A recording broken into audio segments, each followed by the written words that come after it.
two, one. This broadcast, telecast, podcast, and whatever the hell else it is copyrighted by the Rad Network and the Rob and Steve Sports Show, all found at theradnetwork.com, and is for the private use of our audience. Any reproduction, accounts, or descriptions of this madness without the express permission of the Rad Network and Williams Broadcasting and Rob's Really Mean Lawyers is prohibited. So just don't do it. It's the Rob and Steve Sports Show. Toss to White. He's in! Patriots win the Super Bowl! Brady has his fifth! What a comeback! Welcome to 2 hours of sports and nothing but sports.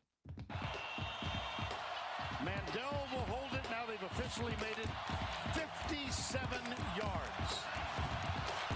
Number 8 block kick can go the other way, too. He's got to be careful and get it up.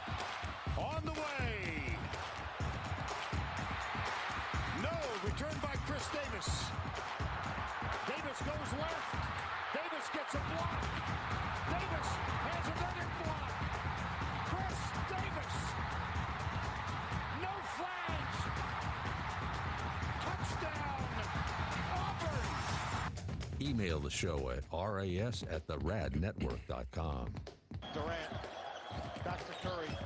Dancing on Batum. Over the double team. Oh! It's a golden dagger! Night! Curry! Unconscious in the fourth! And now the Rad Network presents the Rob and Steve Sports Show.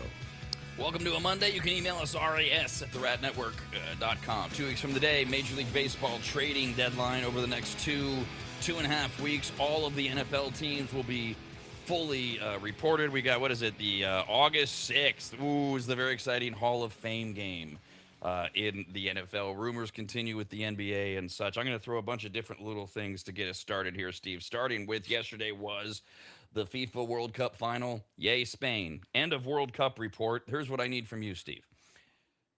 I've had you explain this over the course of the years, and we always have new listeners, plus my concrete head is still trying to figure out what is the story here between Fields and NFL players. Ahead of Sunday's World Cup final yesterday, dozens of NFL players, including Chicago Bears quarterback Caleb Williams, took to social media and started the hashtag worth the cost to express their desire for permanent grass playing surfaces. FIFA had to change a bunch of stadiums, put in natural grass, blah, blah, blah. The union constantly says 92% of NFL players prefer natural grass. What are we arguing over here? What's the difference between natural grass, artificial turf, astroturf? What is the players' rager over this? Why are they making such a deal, and why isn't it happening? Well, with natural grass, I mean, you have the dirt and everything underneath it. It's a lot softer. It's much more forgiving. The grass can come up easily. AstroTurf, that's just the fake plastic grass that sits on cement. I mean, even if they put some foam kind of backing or something on that, it's not forgiving in any way. And if you recall, we used to have a lot of players who suffered from turf toe, which is the hyperextended big toe on your foot that would get caught up because the grass wouldn't, give in any way. It's my understanding. And as you're trying to pivot on your foot, your toe would stay in one place as your body's moving, and you would hyperextend that toe. The field turf was a pretty good compromise between the two. They use a lot of the shredded rubber, stuff like that, tennis shoes, tires, and they fill it in with that sand. And it looks more like real grass, is a little bit more forgiving than, the AstroTurf. So it's kind of that in between. I like the look of the field turf. We don't see like you get with natural grass, the big divots that can come up. And as weather plays an effect and it's raining or snowing or anything like that, the natural grass surfaces just get destroyed and it becomes a mud pit. Or with the field turf, you don't get that. And that's, another advantage with the field turf. The players love it because I believe, and I think all the players believe, you're less likely to get hurt. It doesn't hurt as much. Your collisions, your tackles, your cuts, any of that stuff. So I'm curious what 8% said they didn't prefer playing on natural grass, because I would think everyone does. But in today's day and age, I don't think it's realistic. And where I'm going with that is for these World Cup games, they brought in all the grass. Great. They put them down. That was there. It was undisturbed. But in the stadiums today, they are multi-purpose stadiums. Even if they're not playing a game, they play a college game on Friday, they play another game on Saturday. These games had just their games and then nothing else. If they have concerts or anything else like that, so it's not realistic to put down grass unless you're going to use it once every week or something like that, and then never touch it and allow the groundskeepers to do their work. If that's the case, though, the stadiums will never generate anything close to enough money. The city, the taxpayers already pay, in my opinion, too much money for these stadiums to help these franchises out. And if you try to add the cost of grass, which isn't going to be cheap because they're going to have to maintain that grass, replace it as needed.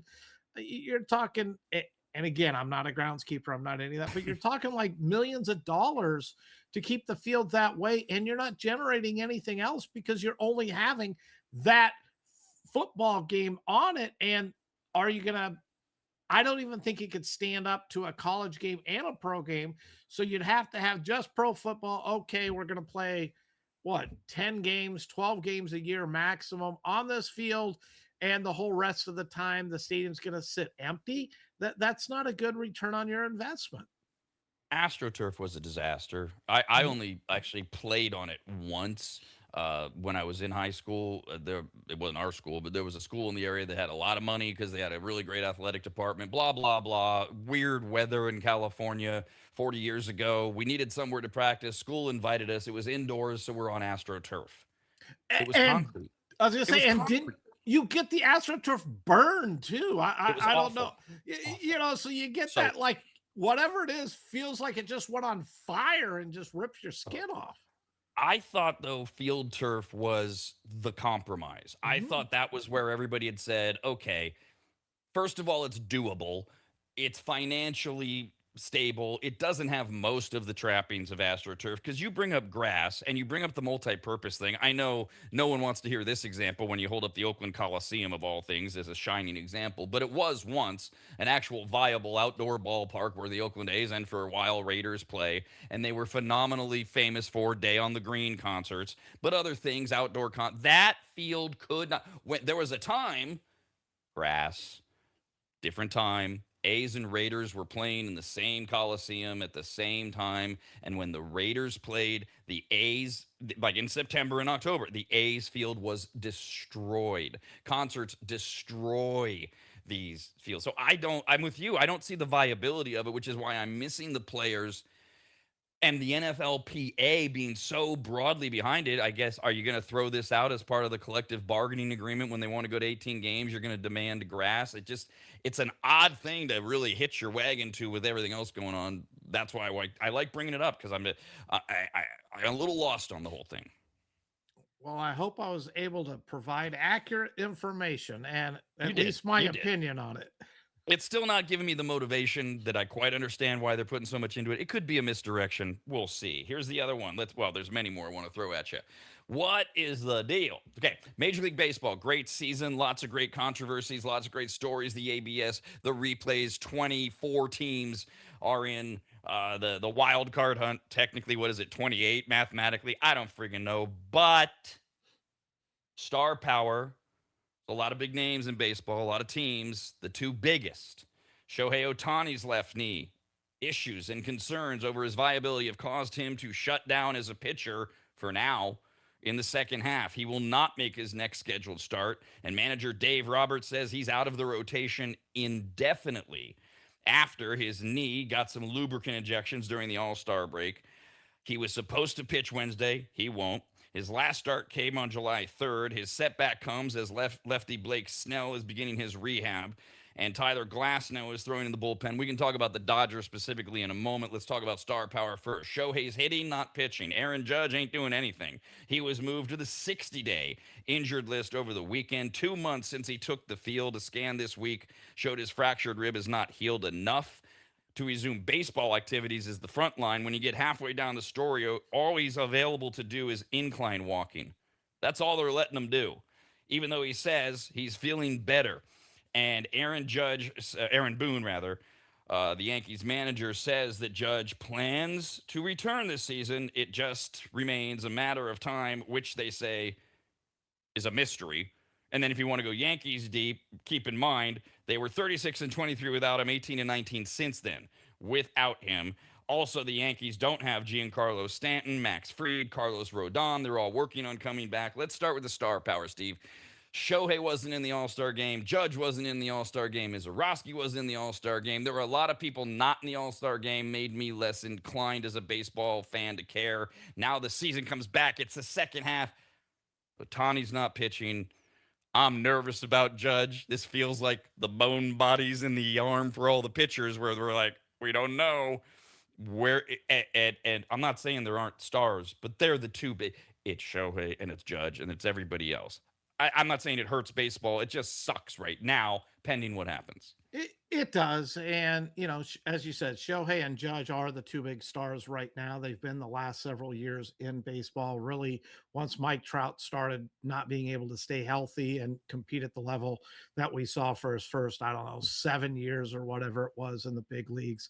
I sent you a text. I don't even know how many days ago, but one of the things that I've been thinking of and rolling around in my tiny little brain of mine is I don't see how Shohei's going to be able to continue to be the two-way player. I think as his body ages, starts to break down, I'm hoping we're not seeing it yet, because I think in the text I sent you, I thought this would be about in the next 3 years, at which point the Dodgers are going to need to make a decision. Is he going to be a full time pitcher? Is he going to be a full time hitter? But I don't think his body's going to hold up to it. Being the pitching side now is already shut down, I would lean towards he's going to become the full time hitter. I would still wonder, though, is if that's the route they went, is could they make him, say, a closer? And he's going to be a part-time closer. You know what I'm saying? But just one inning once in a while, Dennis Eckersley could say 40 games and throw, 57 to 67 innings in a course of the year. And you just look, you got a couple of batters to get out. This is all you have to do. If you're going to try to keep him pitching. And I think at this point, you got to keep him as a hitter because he's so much less likely to get hurt and have these injuries. As a pitcher, has he made it through a single season yet without really having any pitching issues?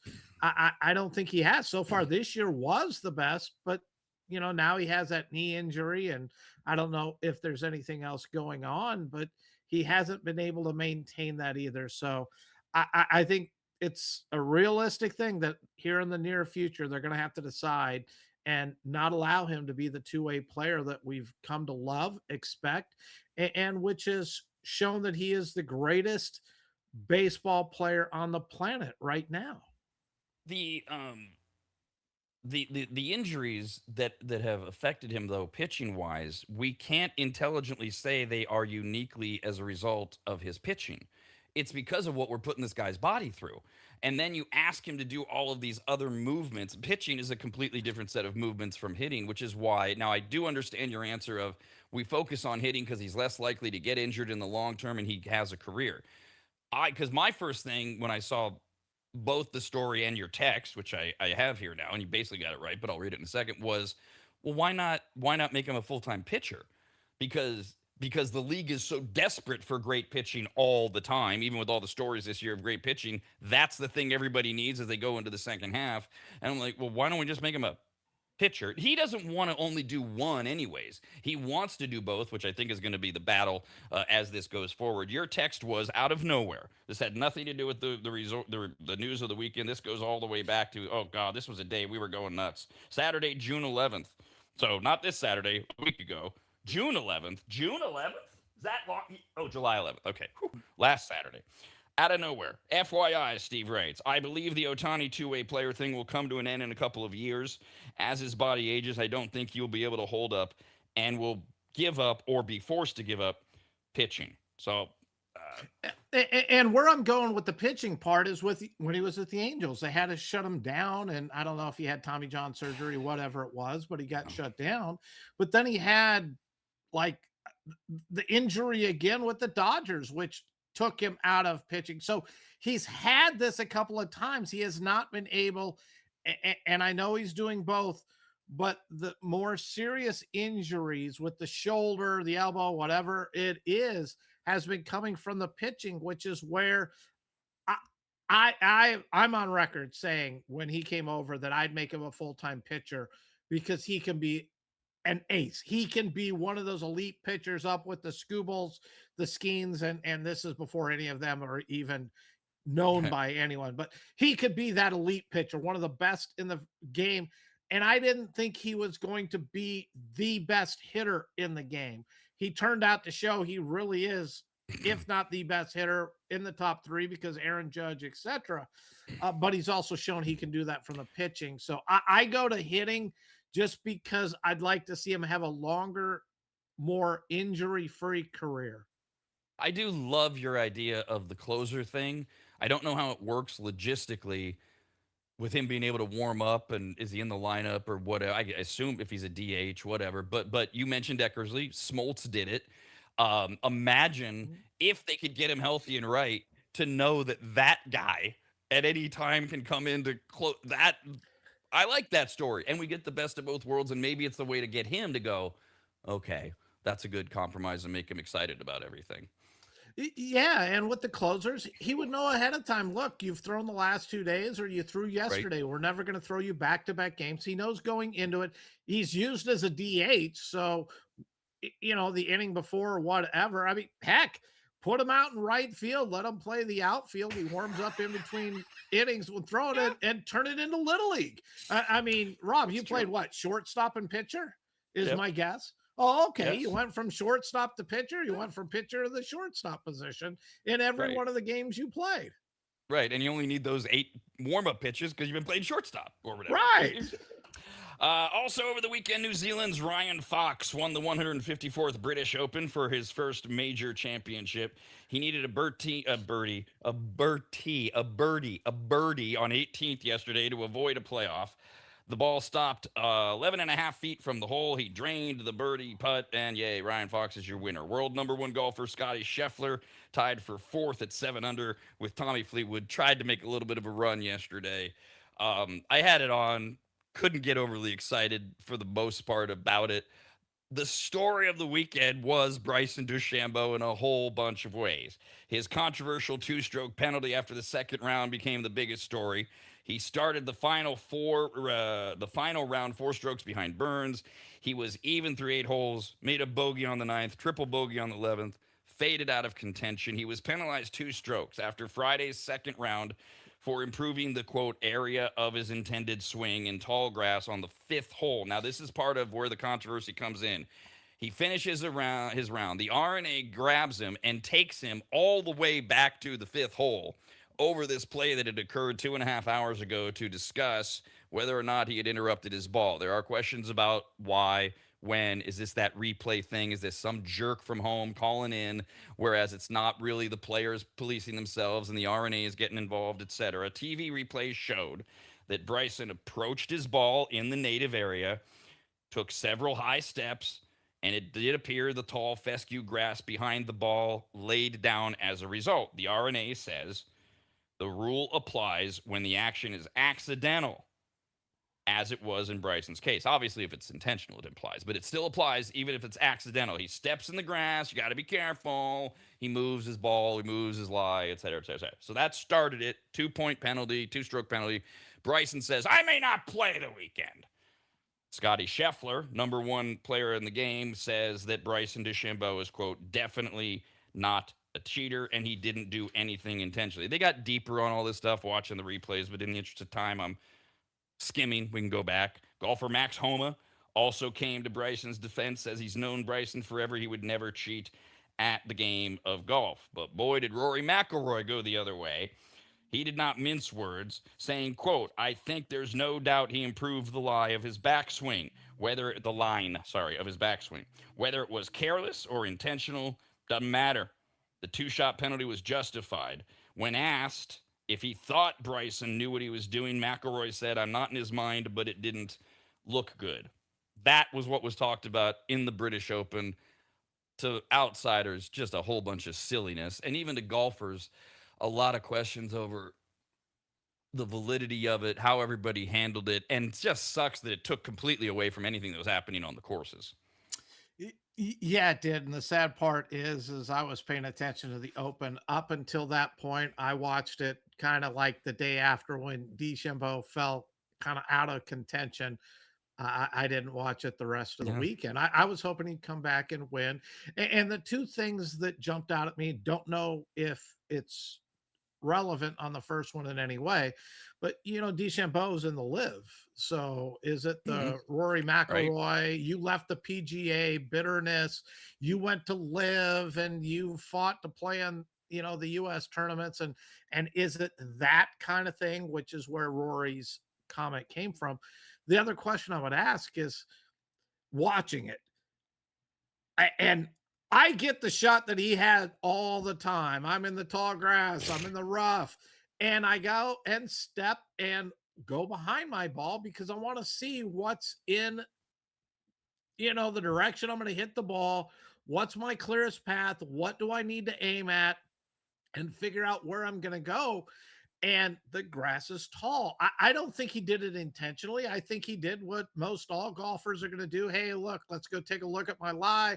Let's go look at the pin. Let's figure out what we're going to do from here, what I can do to either get onto the fairway or attack the hole or whatever. It happens in every golf tournament all the time.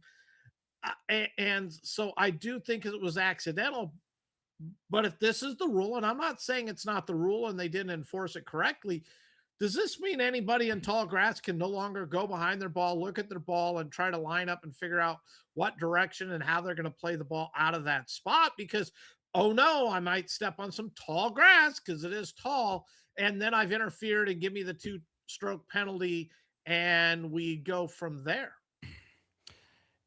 It's a whole lot of gobbledygook problems that are in there. And you'll notice that both Homa and Scheffler both said Bryson's not a cheater. However, they didn't address whether or not it was a legitimate penalty like Rory did. Rory said, "Look, I don't care if he did it intentionally or not. It's a 2-point penalty, a 2-stroke penalty." Sorry, I keep saying points. In golf, you're supposed to penalize yourself. Did he notice? Did he not notice? Did he overlook it? Did he hope no one saw it? I don't know. His reaction was, "I understand. This is the British Open." He was not as composed as you would have loved, but he was pissed. I get it. I'm not blaming him at all. The question that I still have, and I have not wrapped my head around this, is with golf, you are supposed to call penalties against yourself. And at the very least, maybe your playing partners might say, that's what are you doing kind of thing, if it's a competitive round sort of thing. This newfound thing of the refs, we'll call them the officials, getting more and more involved as a result. I'm not saying this happened, but I know it has a lot in the past. They get a word, they get a call, or somebody maybe at the club says, "Hey, I just saw the replay. He didn't call it." And dragging him back after the 18th hole all the way to the 5th. He thinks he's tied, I think, now, right? Didn't he think he's tied after the 18th? And now, oh, no, you're 2 shots back. I didn't like the way it was handled by anybody. I do think it is, the way it's written, a legitimate penalty. There's a lot of stupid rules in golf. I cannot believe they still, if you're playing by the rules, make us hit out of divots that you hit into in the fairway. That is the dumbest rule that's ever existed in golf and easily fixed. So my opinion on it is, I don't know. I just hate that it was the story. I really do. And that it doesn't have a more rewarding outcome. How did you find it? Okay, great. It doesn't matter if it was intentional. It's a 2-stroke. And Bryson still showed up yesterday until he didn't. He was fighting back, and then I would have loved it. Like you said, Steve, I would have loved to see him come back, be in contention, win it. Oh, and I don't care about Bryson. That would have been a great story. And just the look, okay, I overcame it. I don't agree with it, but we played through. We did our best. Unfortunately, as I said, when he faded, I kind of lost the interest at that point and didn't really pay attention. Dude, we talk all the time about how much I love the British Open being on because I get up early. I didn't even remember it was on till like 9:30. I'm spending the whole morning watching news reruns of 2.5 Men, the new Will Ferrell golf show on Netflix, and I go, "Oh, golf! I think there's golf." Yeah, it just flew under the radar for me. In hockey, Chicago Blackhawks star Connor Bedard has a contract in hand as he rehabs from shoulder surgery. Had surgery on his left shoulder July 8th after being injured while training in Vancouver. He's going to miss more than a month of the upcoming 26-27 season. Injured his other shoulder last season. Broken jaw in his rookie year. That's his thing. He likes to get hurt. The team announced on Saturday that the 2023 number one overall pick has agreed to a 5-year, $75 million contract. That's a $15 million cap hit. Puts him behind Duck center Leo Carlson, Wild winger Kirill Kaprizov in terms of highest paid. Connor Bedard, worth the risk, Steve. 23, keeps getting hurt. Third biggest contract for now in the NHL. Good move for the Blackhawks. Yes, no. I think it's a required move by the Blackhawks. They couldn't afford to lose him. It'd be like the Sharks losing Celebrini. You can't do that. It sets your franchise back so far. Glad he signed. I was hoping the Red Wings would put out an offer sheet and offer up the 4 first-round draft picks, but they can't do that because Yzerman's no longer the GM, and we don't know who's running the show anymore.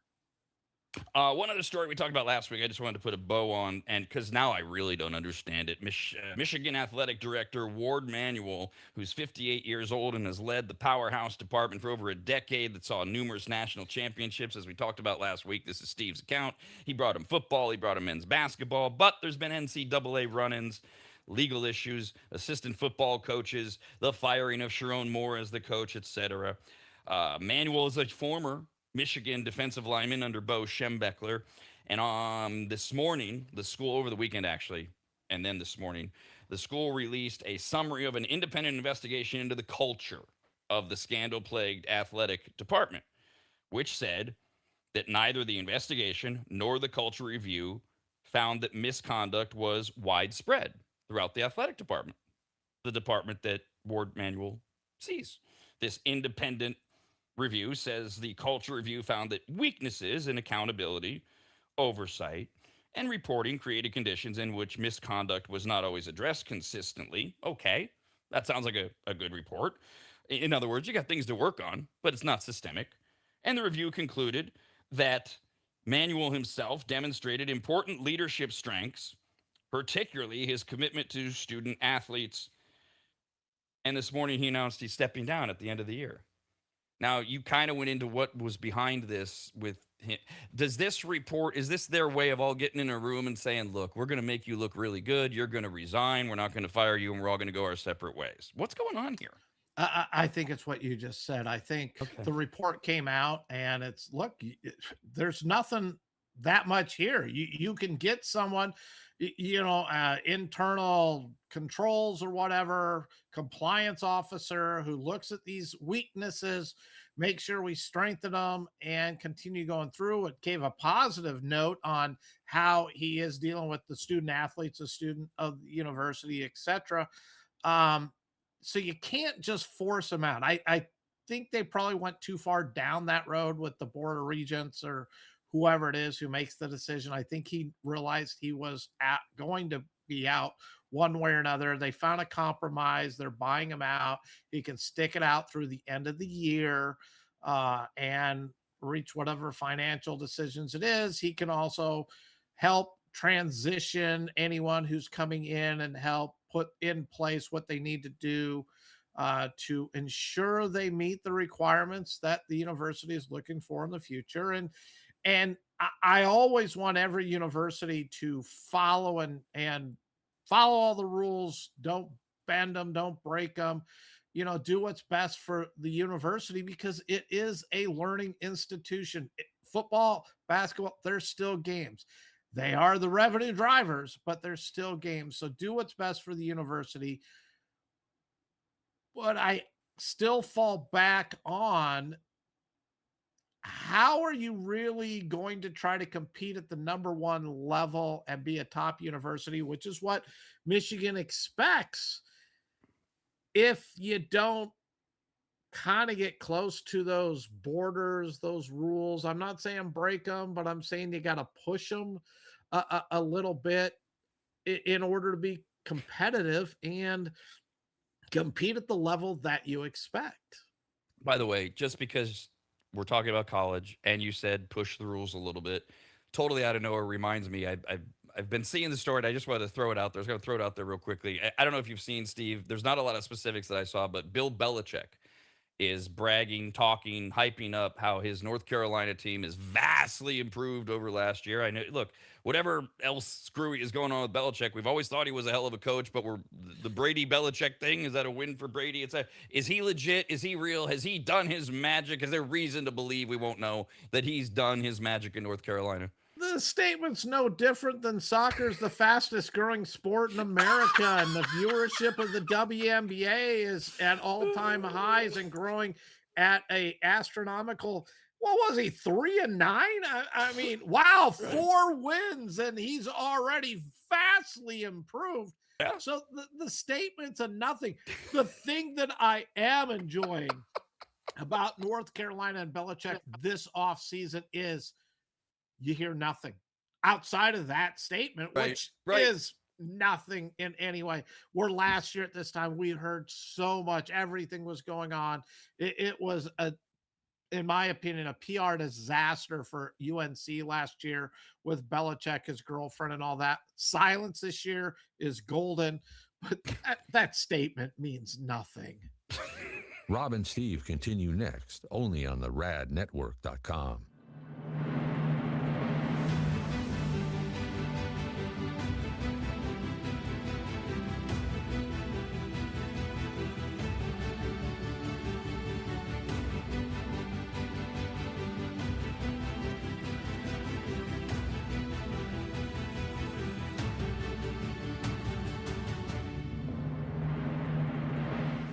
Longtime maggots will remember Greg from MAP, M-A-P, as in Maximum Athletic Performance, which guides you to better output through better ingredients, also known as nutrition. Greg has been on the Rad Show many times and will be again, as he simplifies nutrition and helps us all understand what actually works when it comes to fueling our bodies, almost all of which can be found at maptrition.com. Every product is formulated with clinical precision and backed by science and purpose, and maptrition.com has something for every fitness level, even those of us who barely have a fitness level. With nearly 20 years as a nutritionist and a specialization in sports nutrition, Greg works with athletes and everyday individuals to optimize performance, energy, and overall health through smarter fueling strategies, all of which starts at maptrition.com. At the very least, we should all be taking daily multivitamins, and Greg has his formulated for exactly what a man or woman's body needs. Protein is in, but maybe instead of getting yours from mac and cheese with extra protein, you get it from maptrition.com. And of course, all things workout, training, and exercise are available as well. From pre-workout to creatine and other muscle builders to recovery supplements and more, all at maptrition.com. From morning breakfast essentials to post-workout recovery and everything in between, maptrition.com's full range of supplements, proteins, and wellness products are built to power your journey from start to finish.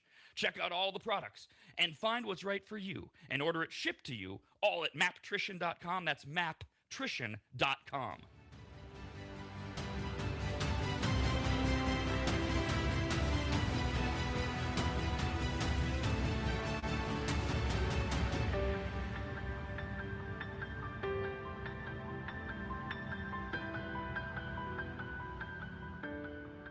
you've never heard of microseal, let me tell you what it isn't. It is not a really small marine mammal. Get it? A micro seal? Oh, fine. Just ask AI. AI describes microseal this way with a bunch of AI words. Microseal is a premium, eco-friendly, and biodegradable fabric protection spray that penetrates deep into fibers to provide permanent stain, soil, and sun fade resistance for rugs, furniture, and delicate fabrics. It uses nanotechno blah blah blah and blue blue blue blue blue. What AI is trying to say is that microseal is non-toxic, non-allergenic, safe for pets and children, and although AI doesn't say this, it should, you need to contact a longtime maggot Joel from AdvantageSteam.com right now to get him to apply microseal for you. You can even make appointments online at AdvantageSteam.com. We've had microseal for years at Williams Manor, and it treats a lot more than carpets. Microseal protects virtually all fibrous materials, including wool, cotton, silk, suede, leather, and synthetic fabrics. It protects upholstery, carpets, rugs, draperies, and clothing, including wedding dresses. And ladies, you're going to need what? 3 or 4 of those in your lifetime. And it protects against stains, moisture, and UV degradation without changing the texture. Also, if you're an interior designer, Joel has a special program just for you, and all you have to do is say the password, which is what? But there's no password, I guess. Never mind. Whoever you are, contact Joel at AdvantageSteam.com. And if you're an interior designer, tell him, I guess. I don't know. That's AdvantageSteam.com, where you'll learn more about MicroSeal and everything else that Joel offers. At AdvantageSteam.com, that's AdvantageSteam.com, AdvantageSteam.com.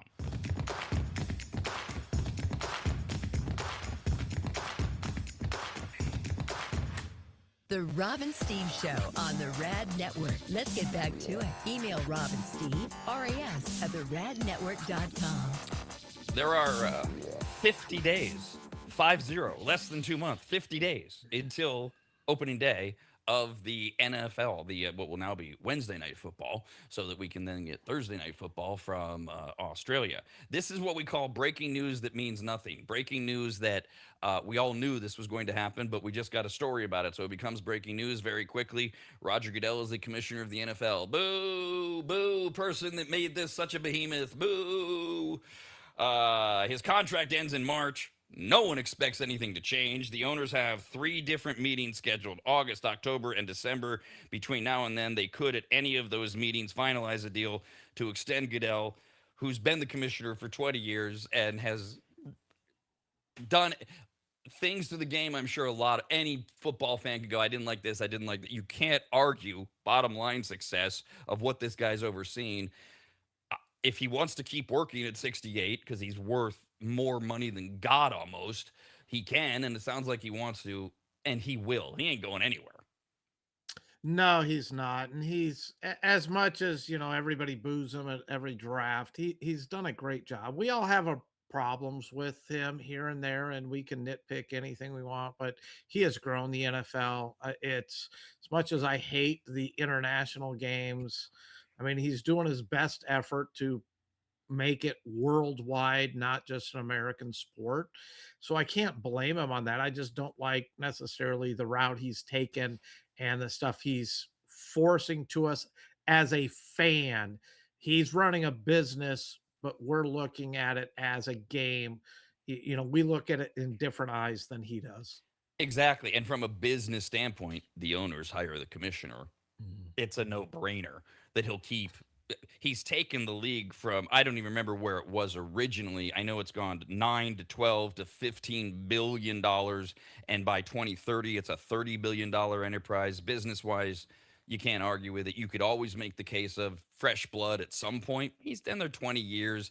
I don't think it's a fresh blood argument. And I think of also Gary Bettman. Boy, was this guy hated, 15 years? I mean, he was clowned. They were calling for his hide. Look at the NHL now. Look at baseball. Rob Manfred, that guy was. Look at baseball now. Adam Silver, not so much. Adam Silver, bottom of the list right now in the NBA. At least that's my book. Sorry. And you roll it back, I don't know, 5, 6, 7 years ago, Adam Silver was considered the gold stock. He was the best commissioner in all of sports. Everyone needed to follow him. Right now it's Bettman. I think everyone needs to look at what Bettman has done and how he's fastest growing American major sport in the country.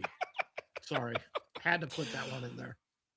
One of the stories from the NFL offseason, we've been talking about it. We started to sound alarm bells a couple weeks ago, and people are back doing it.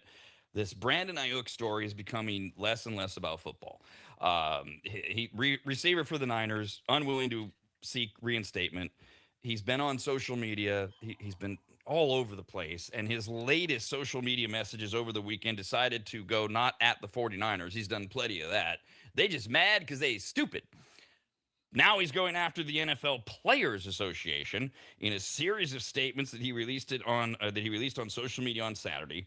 Ayuk creates the impression that after he told the NFL Players Association he didn't want to appeal the 49ers' voiding of his guarantees because he's just going to go play for the Commanders, the union, claims Ayuk, decided to start a smear campaign and tarnish Brandon Ayuk's NIL. So I guess tear him down as a person so he can't get money elsewhere. Is that what that means? There's no NIL. There is no NIL in the NFL. He says he was under the impression he'd be released by the Niners. The NFLPA didn't tell him otherwise. Apparently, he thinks that's their job. Over the weekend, former NFL wide receiver TJ Hushmazada, who did spend some time in the past as Ayuk's personal wide receiver coach, well, there's a name you haven't heard in a while, but the minute you hear it, you go, oh, yeah, I remember Hushmazada. I spent months trying to figure out how to pronounce his goddamn name. He says that Ayuk and the Washington Commanders will never happen. Quote, he ain't going to the Commanders. It's done. It's over. Stick a fork in it. He ain't going, end quote. That's on the heels of Adam Schefter of ESPN saying teams have lost interest in Ayuk, including the Commanders. Quote, I honestly believe he's scared everybody off, including the Commanders. They're looking at these social media posts. He's blasting the Niners. He's criticizing Jaden Daniels. He's talking specifically of the Commanders in this one, are saying, is this the kind of guy we want to bring in right now and have part of our franchise? My guess, more often than not, would be no for all of the teams, end quote. Schefter went on to even question whether Ayuk wants to play football still, which goes to Steve Young last week, questioning his mental health to the point saying he wanted to reach out to Brandon Ayuk, but he doesn't know how it would be received. You and I a couple weeks ago said, gee whiz, are we on the NFL's version of the Britney Spears train? How far off the rails is Ayuk? And it seems like every time we think, okay, he's settled down or he's gone in a corner, he pops back up and he has this weekend like he did. And it's gone from, for me anyways, as a Niner fan, it's gone from the LeBron, Aaron Rodgers, can this just go away thing to just as a human, I'm concerned. As a Niner fan, whatever, that's over. I am not comfortable with where he's at as a person, the way he's presenting himself. I've been there for quite some time. Yeah. We can roll it back 3-4 months ago, and that's where I've been for him. Going after the players union, they defend everybody. And if you don't seek advice, I mean, your agent should let you know how this works. If you don't understand, talk to the league. I don't think he heard what he wanted to hear. And so he felt that what he wanted was how the league works. He's never filed for reinstatement. We know that's the first thing you have to do is file for reinstatement, and then things can move forward. But if you never open the door, nothing else can follow. And that's the part where I just shake my head. He can't be surrounded by that many stupid people that can't explain to him how the world in the NFL works. And if what this is all true, then the one and only smart thing he's ever done was fire his agent. But I don't think that's the case, because if he fired his agent, somebody else somewhere in his camp has to be able to approach him and tell him how the NFL works. And it's still to this point, if he just listened to our show, he would have an understanding of how it works and how he could get back into the NFL. He doesn't need to throw threatening things out there. Apply for reinstatement, show up the 49ers camp, force them to make a decision. Do they pay you or do they release you, and go from there? He hasn't even done that. And I'm not a lawyer. I'm not an agent. I don't work for the Players Association. I'm just a fan. And this is the part that I understand of how it works. As I mentioned at the start of the show, by a week from tomorrow, Wednesday at the latest, I think, all the teams will be in full-on camps. Shedeur Sanders, All-Pro Shedeur Sanders and Deshaun Watson will continue their competition to become Cleveland's quarterback one at training camp later this month. We've said for months there's no competition. The owner's going to say, I'm playing Deshaun, make him the starter. Maybe we're wrong. The two recently, Shedeur and Deshaun, were down in South Florida training with the club skill players to prepare. Sanders himself, all pro, Sanders himself said they are willing to put everything aside to come together as a team. Cleveland's top receivers, Jerry Jeudy, Isaiah Bond, Cedric Tillman, Casey Concepcion, and Denzel Boston were all there at the workouts in Miami. Cleveland is serious, Steve. We're going to have a serious competition. We're going to have a serious quarterback for the Browns on day one. And the thing you left out, and I love his buying in, because if there was a player who really couldn't buy in, Javon Curse, with getting traded from the favorite to win the Super Bowl to the Cleveland Browns, who have no shot, has come out in the last couple of weeks. I was reading an article stating that Cleveland, with Watson and all-pro quarterback Sanders, have two elite quarterbacks that are competing for this position, and how great they are, which is great to hear him say this. We don't fully believe it in any way, but he has bought into Cleveland, at least through what he's saying in the media. And he says they have two elite quarterbacks competing for that number one job. Yeah, look, all credit to Javon Curse for, like we always say, saying what you should say.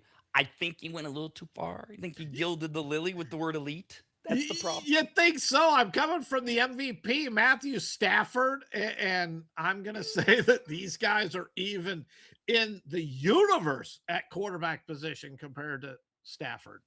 Now, without looking at stats, Steve, and just watching games, this would be a hard question. If somebody walked up to me and said, "Who's the hardest quarterback?" I know what my answer is. Who's the hardest quarterback in the NFL to sack? First thing I would say is, I'm not doing this on stats. I'm doing this on look. I'm doing this on what I think, because I don't want to give my answer and then have Bunny go, "Well, guess what? He would." Who would you guess? Because you got other things in there, right? You got offensive line, coaching, schemes. But if I just asked you again, I've got mine. I ain't gonna change mine. Who is the hardest quarterback in the NFL to sack? Do you think? See, that's where it gets tough, because I would give you Dan Marino number one and probably Tom No, Brady number sorry. two. But we're Current. going into old timers, and I know Right. you're asking current. Yeah. And that's where it comes in. It comes into the quick release, who can get rid of the ball fast enough. Offensive lines, obviously. I don't know who I would say offhand. I'd have to sit here and waste some time and run through every quarterback. This is the thing about you. You right away have to, because this is how you're built. You have to go into an analytic way of, well, wait a minute, release point. You're thinking they're not sackable, no more ball. It's excellent. I love that. I'm just thinking, who's the hardest to bring down? Which is my answer was Josh Allen. I thought that's a big guy who has got to be hard to tackle as a quarter. And I had nothing else to it other than that. After that, I started going, I don't know. I mean, because I mean, really, did they have the ball? Did the line? Okay, here's why I bring it up. No. And I think what you said is very accurate. And Josh Allen has to be right at the top of the list. And I roll into Lamar Jackson, probably sitting at second, because he's so elusive that he can scramble around. But then you get into and I'll use Fran Tarkington as an example. I mean, the guy scrambled everywhere, but he didn't run the ball. So even if he gets sacked 12 seconds after the play starts, that doesn't make him easy to sack. I view the easy quarterbacks to sack that are the statues that just stand there and just don't move and don't get rid of the ball fast. And you could think of, various quarterbacks over the years. But I would probably, Josh Allen, Lamar Jackson, I think has to be. I think Kyler Murray's got to be there. He's got to be tough to get to, just to try to, get your hands on him and hold him down, even though he's small enough that once you grab a hold of him, he's probably going down. Raiders defensive end and rumored possible future defensive end for the Niners. Those rumors quieted down over the weekend, but they haven't gone away. Maybe. Sorry. Had a prolific weekend. He did a big podcast, and a few things went viral. He says there are 4 quarterbacks that stand out as the hardest in the NFL to sack. Now, he has a different perception than we do. He plays the game. He tries to tackle them. Asked in an interview, Crosby named 4 quarterbacks. Lamar Jackson was one of them. He dove deeper on a few others. Patrick Mahomes, he said, has definitely got to be up there. Lamar is a freak athlete. That's what he said about Lamar. He's so quick and fast. He didn't say anything about Mahomes other than he's up there. Quick release point, I'm not sure. Just all credit to Mahomes. Max Crosby, Mahomes, Lamar, Josh Allen, he says, is my size playing quarterback, but you've got to really effing tackle him. Those are the top three. Then Crosby paused and said, I've got a sleeper. Baker Mayfield. Quote, he pissed me off. I had 2 sacks I should have had on him. He ducked under them. I was effing livid. Baker's tough. I like Baker. So that's Max Crosby's read on the 4 quarterbacks. Yeah, that are the no, hardest. and that's great. And I'll add to Baker Mayfield because it's come out this past week on how injured he was last year. Yeah. I think it was like week 3. He had enough of an injury that he should have sat for a while. He continued to play. He performed. I give him credit. You know, maybe I'm going up from 45 million a year to 50 million. I still can't get to 60, but I love quarterbacks who Yeah. play through that pain and don't take themselves off the field because they got a hangnail or something like that. I chuckle, but I think it has to be. You have to take something like that into account when you see a guy putting it all on the line for you. Now, the other one, Max, I don't know if Max was just trying to. I don't think he wasn't trying to be funny because he was very serious. I saw it. Maybe he was trying to avoid getting too far into the fray or a fine or whatever. But it's hard to believe. Although he just perpetuates the stereotype of what jocks think. When he was asked if he could be commissioner and change one thing, his answer did not impress me. I thought he might go to something about replay, something about officiating. Maybe he's got some more issues with, maybe the onside kick thing. I mean, there's all sorts of things I can think of I'd want to look at. He knew his answer right away. What about you, Steve? Right away, if I say you're commissioning, change one thing, or am I touching on the things you'd think about? Replay? Well, me is totally different, but if I'm Max Crosby, the first thing I would do is I would take away that offensive linemen can no longer grab my jersey and Okay. hold the jersey. Take that Okay. out of it because now it opens me up to do pretty much whatever I want. Still a rule, still an actual thing on the field. Yeah, he didn't do that. Max Crosby said if he was commissioner and could change one thing, he would change the shoe game. Crosby detailed how in a game with the Eagles last season, he wore pink shoes with roses on them as a tribute to his daughter, and the NFL made him take them off during the game. Crosby cited the NBA, saying they do it right. They let the players do their own thing, rock their own colors. In the NFL, you can't wear any color that's off jersey, which is lame. Crosby noted that the NFL encourages players to express themselves on their shoes with the annual My Cause, My Cleats campaign, which is an NFL-driven campaign, but he sees no reason players can't pick their own shoe for every game. Quote, NFL should just let us wear our own colors on our shoes. It's not that hard. We ain't hurting anybody. My cause, my cleats, that's the only time we get to wear different colored cleats. That's one game. And, quote, Crosby's message to NFL Commissioner Roger Goodell was, quote, I love the NFL, but we've got to have a little more fun, Roger, end quote. Wow, that one stuns me. And as you were saying there, as a fan, the number one rule I would change would be what I've been saying: bring in more technology, use the technology for the good of the game in order to get the correct calls, which is what all of us want. The shoe thing, I don't. To my understanding, the NFL allows you to petition and say, look, I'd like to wear these cleats, not in every game type of thing. But they have approved shoes that they do allow. I don't think they're going to allow different cleats for every single game because they do have their push, my cleats, my charity, or whatever it is. And I'm not sure on that statement on the NBA because I really thought it was either Michael Jordan. I thought it started with Michael Jordan when the first Air Jordans came out. And I don't know if you remember the red and the black high tops. I own those. Those were the coolest thing. And I got comments all the time on how ugly my shoes were. I had one of the original pairs. I wore them for work because we couldn't wear white in our tennis shoes. And, you know, I was a ticket writer at the time. And I'm like, cool, these look good. But I thought Jordan got fined every single game for a while there, and he just paid the $5,000 fine or whatever it was and said, I don't care. This is my brand. This is what I'm going to do. Or it might have been Kobe, because I thought Kobe did some of that with shoes and he just paid the fines and it didn't become a big deal. So I don't think the NBA, if they do now, it would kind of surprise me because I think they have to be approved shoes. But I don't believe in the olden days the NBA allowed them. And I understand it because it has to match the team uniform. It's the look of the team. You can't have and roll back to the old Oakland Athletics when they all went to the white cleats, which I thought was awesome because It prior was to that, awesome. everyone It wore was. black and it was great, but they didn't allow pink ones, yellow ones, and all these other things. It's that look, this is your team uniform. You need to look good as a team. So even as a fan, I don't want to see 25 different cleat colors, designs, and all that on the players. And I know it doesn't mean that much, but it's still you're representing that team, that uniform to that fan base. All right, lots to unpack there. Let me start.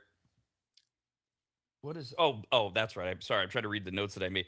God, Steve, if only you had not worn that original pair of Air Jordans and just put them in a case somewhere. Oh, I wore them till they were. I mean, if it was a car, I drove that know. sucker for 70 years. It was I know. just held together Hey. by strings.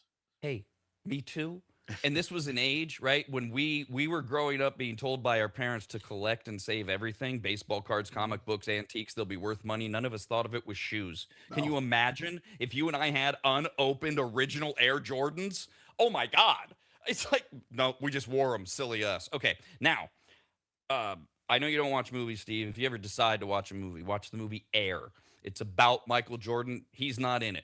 Matt Damon starred. Actually, a bunch of great people in it. Matt Damon, Ben Affleck, Jason Bateman. It is about Nike chasing and signing Michael Jordan, and it's a fantastic movie in my opinion. And it has been confirmed as overwhelmingly true by all of the people that they portray. There's a few little, they take some Hollywood, but the Hollywood what's the word I'm looking for? The thing where they can embellishments. They're very small. They change like the positions.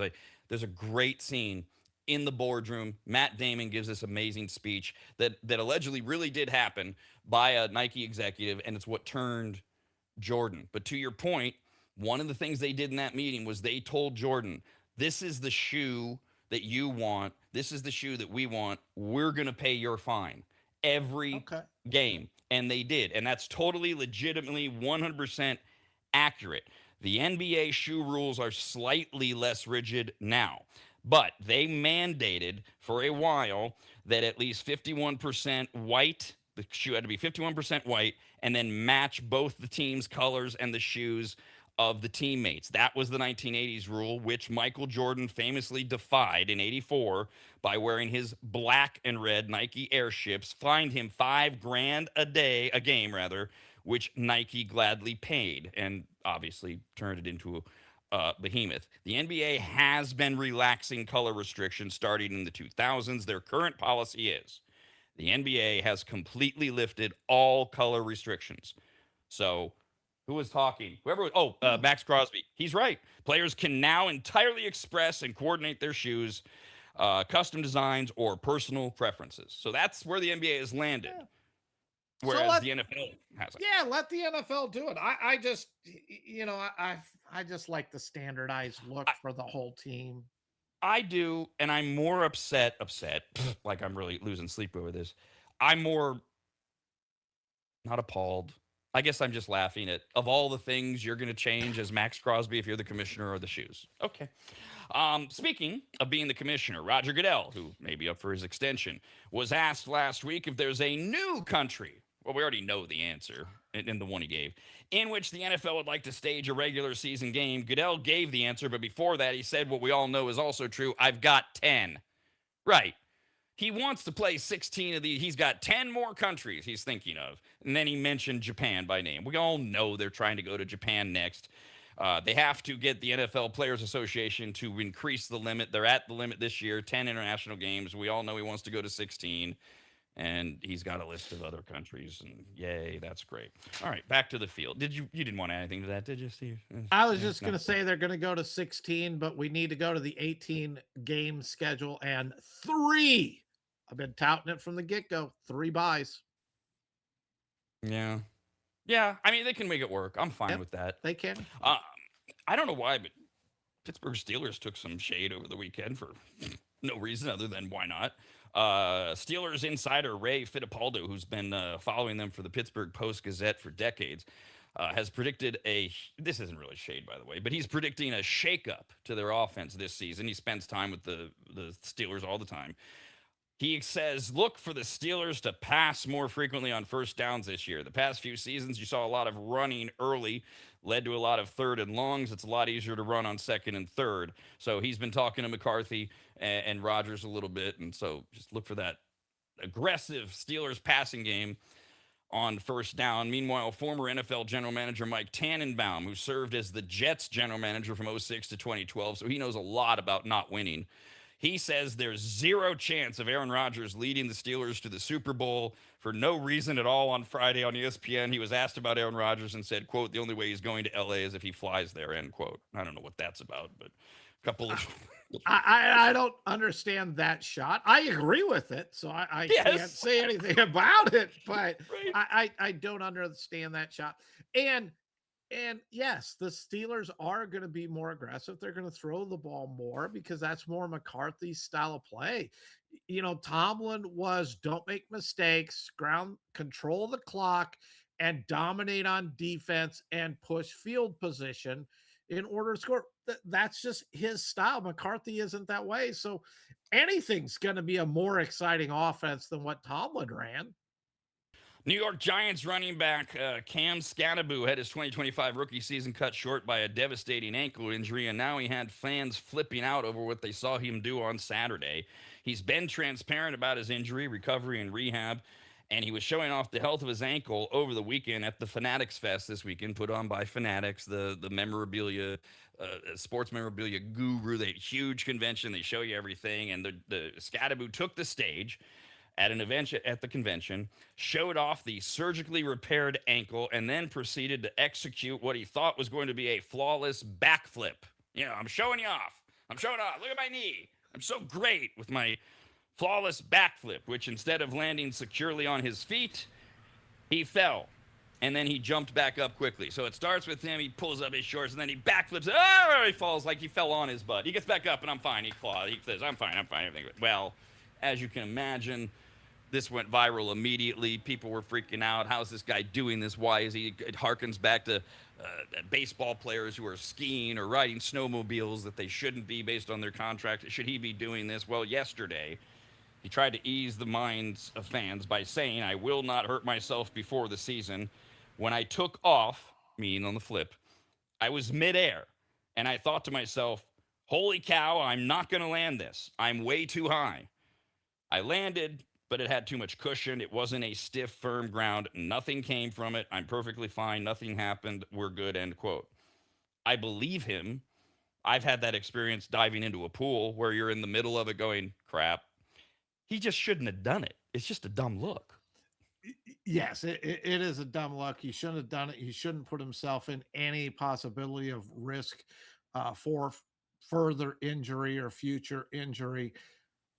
But I can't totally come down too hard on him because I love his attitude. He just wants to play. He wants to compete. He's that hard-nosed guy like Baker Mayfield that is going to play unless he is forced off the field. And Max Crosby, we see it. That's his mentality. I'll take that all day. You just got to teach him to be smarter in, these kind of moments. And now a sentence that will excite no one as we end our NFL report. News from the Cardinals camp. Stay with us, please. Arizona Cardinals do not have a quarterback competition. Jody Brissett is the starter, even though he's not happy with his contract, which pays him like a backup. They have not adjusted his contract. He stayed away from the voluntary portion of the offseason program. He reported as required for mandatory minicamp. He'll presumably show up for training camp in a week. What does he do when he gets there is the next big question. This is that whole starting quarterback salary, backup quarterback contract. There are many things that starting quarterbacks do beyond the minimum. They put in extra work. They're there for other things. For many teams, they're a member of management who operates among the workers, de facto player, coach, etc. I don't know if they care that much about what Jacoby Brissett does. Do they want his opinion, etc.? Will he do it? Will he embrace it if he's not happy with his contract? Oh, by the way, as we've been talking about this Brissett deal for the last many months, which I think, Steve, did we determine he's making less than backup Gardner Minshew? He is. And now he wants a deal. Brissett does. Pay me like a starter. And we keep saying, and whenever we come up with hypotheticals, we say, well, why don't he and his agent? Well, he is his own agent. He's one of these few, which may or may not be affecting things. He's like Lamar Jackson. It's not like it can't be done, but he's representing himself. Next big shoe to fall, if nothing happens between now and then, is next week. Does he show up and report to camp and do what he's supposed to do? I was hoping you'd take a different twist when you said there is no quarterback competition for the Arizona Cardinals. I was waiting for you to say, yes, that's true, because there is no quality quarterbacks in their camp. So how can there be a true competition? The second part with Jacoby Brissett is, you want to get paid. Does he force them to release him and just say, look, I'm not going to show up? Maybe they let him out of the contract and he can get that backup contract, which he agreed to sign in the first place with another team. Or does he run the risk of being out of the NFL? I've never been a fan of players renegotiating. I don't have a problem with the players asking their agents to renegotiate and work deals out. I'm not a fan of the holdouts. If I agree to do this job for this amount of pay, then that's what I need to do.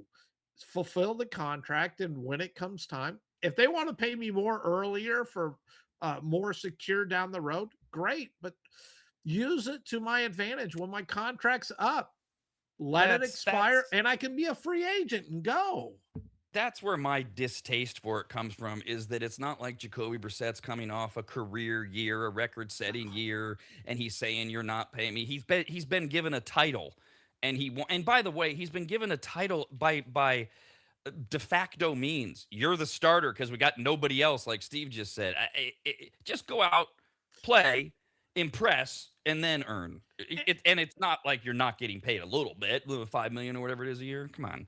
And this is the part I don't get. Naming a starter before the season is a waste of time. It just uses print and paper for no reason. Just go. Gardner Minshew is our projected starter right now. Move on. One other note, I promised a couple from Cardinals camp. We were talking last week. We keep saying, no matter whether it's Sorsby or Kalshi or this sports betting, gaming, prediction markets, all this stuff, how many people are going to get caught? When's the big one going to get caught? When's this really going to make change? Well, we already think, some of us think they already swept under the rug the Shohei thing in baseball. On Friday, the NFL announced that Arizona Cardinals director of college scouting Ryan Gold has been suspended indefinitely for violating the league's gambling policy. The league accuses him of providing inside info regarding the Cardinals draft selections before the picks were announced, and of participating in parlay bets on NFL and college games. The Cardinals fully support the NFL. They said Friday they have deactivated his bio page on the team's website, and they fully support what the NFL is doing. Yesterday, Gold's lawyer said, quote, Ryan Gold has been an outstanding NFL executive for over a decade. The accusations being made by the league regarding his participation in prohibited gambling activities are blatantly false. We have demanded an appeal, and we look forward to clearing his good name. I don't know anything about the details, Steve. I know you sent me this story last week and basically said, here it comes, another shoe drops. This is what we were talking about, sort of thing. Yeah, and my understanding is he is over the college football player scouting. And so he has a big input on who the Arizona Cardinals were going to draft and in what rounds.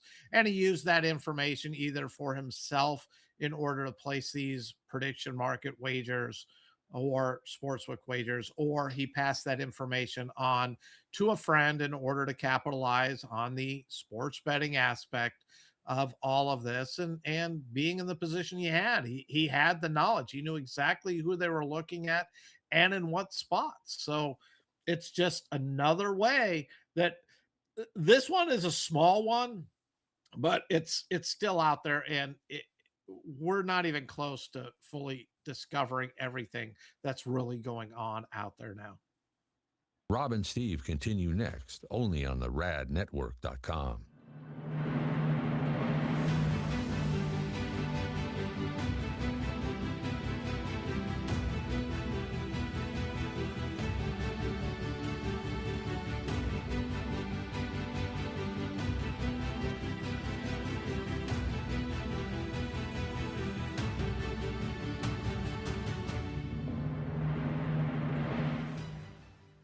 Longtime advertiser Sue Berry, that's Berry with an A, is more important now than ever. Sue and her team have been serving Northern Nevada and the outlying areas for 30 years, and her experience in both commercial and residential lending is vital, as every day we're bombarded with news of interest rates, the market, the economy, and a bunch of other stuff that Sue can actually make sense of while everyone else's eyes glaze over. Now remember, it's Sue Berry with an A, B-A-R-R-Y, SueBerry.com. Most people think berry is spelled like a fruit or Halle Berry, but no, it's Sue Berry with an A, like soul singer Barry White's first name.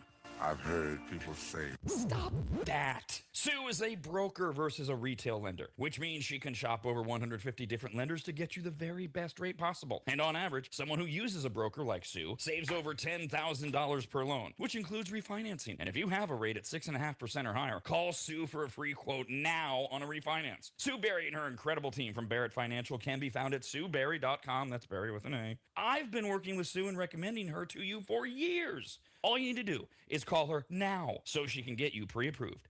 Just call your residential and commercial lending expert, Sue Berry, at 775-843-9983. Oh, Rob, stop. You're going too fast. What was the number again? 775-843-9983. Or just head to SueBerry.com. The number's right there. Berry is B-A-R-R-Y. Sue Berry with an A.com. That's Sue Berry, B-A-R-R-Y.com. SueBerry.com. Disclaimer, Sue Berry, NMLS number 366040, Barrett Financial Group, LLC, NMLS number 181106, Nevada 509, Equal Housing Act 2000.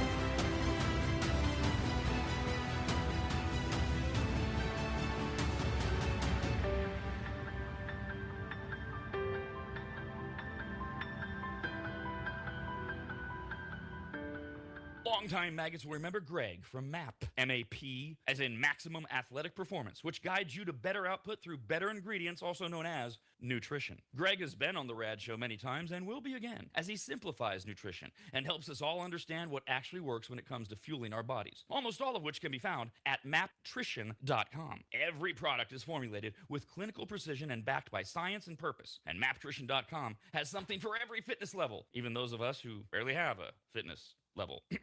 With nearly 20 years as a nutritionist and a specialization in sports nutrition, Greg works with athletes and everyday individuals to optimize performance, energy, and overall health through smarter fueling strategies, all of which starts at maptrition.com. At the very least, we should all be taking daily multivitamins, and Greg has his formulated for exactly what a man or woman's body needs. Protein is in, but maybe instead of getting yours from mac and cheese with extra protein, you get it from maptrition.com. And of course, all things workout, training, and exercise are available as well. From pre-workout to creatine and other muscle builders to recovery supplements and more, all at maptrition.com. From morning breakfast essentials to post-workout recovery and everything in between, maptrition.com's full range of supplements, proteins, and wellness products are built to power your journey from start to finish. Check out all the products and find what's right for you and order it shipped to you all at maptrition.com. That's maptrition.com.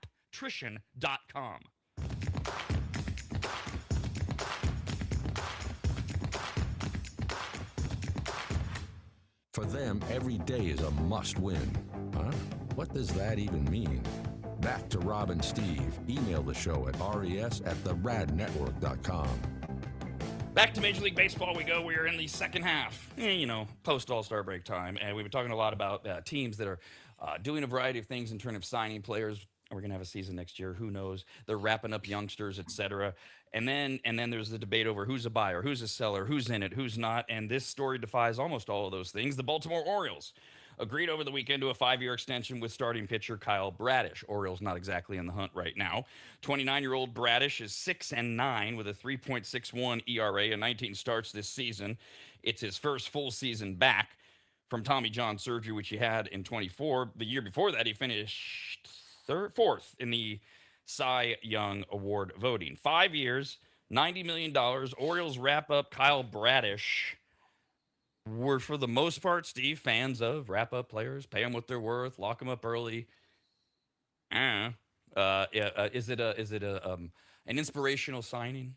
No, not at all. The most inspiration falls on it is a pitcher that the Orioles locked up, but it's not a quality pitcher. It's an innings guy. It's someone who's on their team so we can keep him He's a back end of the rotation guy. He's not going to be the one who leads you to a World Series or anything like that, but they have to do something. Baltimore has no pitching. They have a lot of good young talent that really has not met expectations for who they are and what their ability really is. And their pitching has just been bad. So they locked up their number 5 guy. Okay, let's go get 1 through 4 now.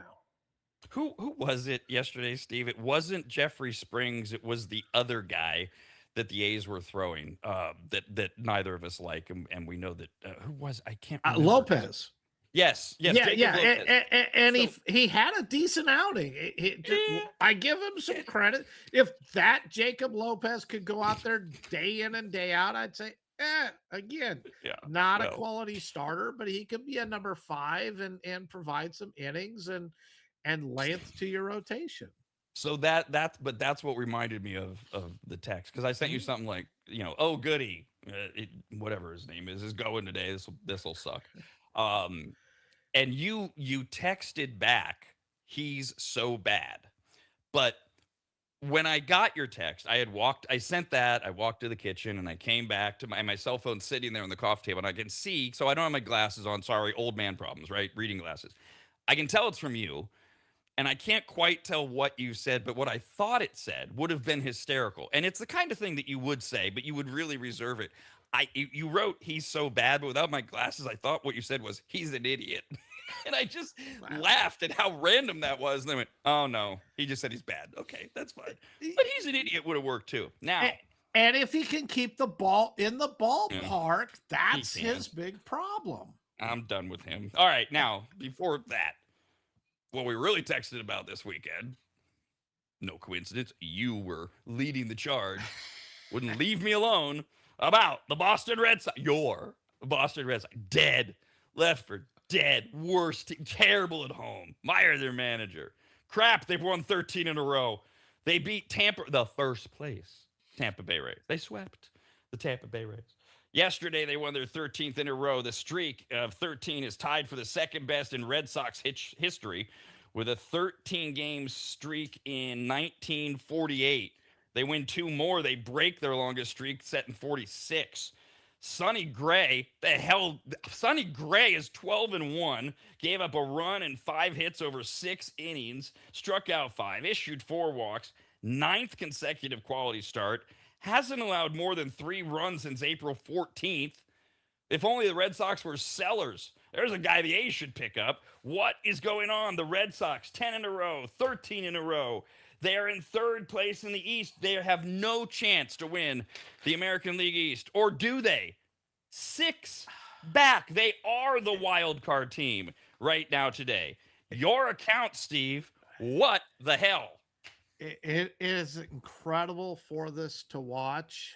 As you know, I believe in streaks going the other way right after you have a big winning streak, and I'm hoping the Red Sox losing streak doesn't go more than 1 or 2 games. A couple of things out of what you said. You cannot put all-star pitcher Sonny Gray, even though he's 12-1, and as you said, 9 straight quality starts. Really hasn't had a bad outing or whatever it was since April, but yet he still couldn't make the all-star team, which gets into that whole, I don't understand. I mean, Zach Wheeler, that was a mess. Sonny Gray, that's a mess as well. Red Sox are getting great pitching. I think their ERA over the last X amount of games is sitting at about 2.5. Their bullpen is somewhere right around 2.6. They're getting the long ball. That's the big part. Everyone was wondering beginning of the year, where is their power going to come from? And they were last or next to last for a big part of the start of the season without being able to hit home runs. They've started hitting home runs. Contreras is up to 22, I think it is, homers on the season. Willie Abreu had 4 homers in the series against the Rays. So he's starting to hit with some power. And the team is finally starting to play like the team they thought they had going into the season that wasn't around for so long. they're not doing great offensively in the sense of, they're crushing the ball, and it's not the typical Red Sox offense. I think their offense is still only hitting 245 during this winning streak, but they're hitting now with some power.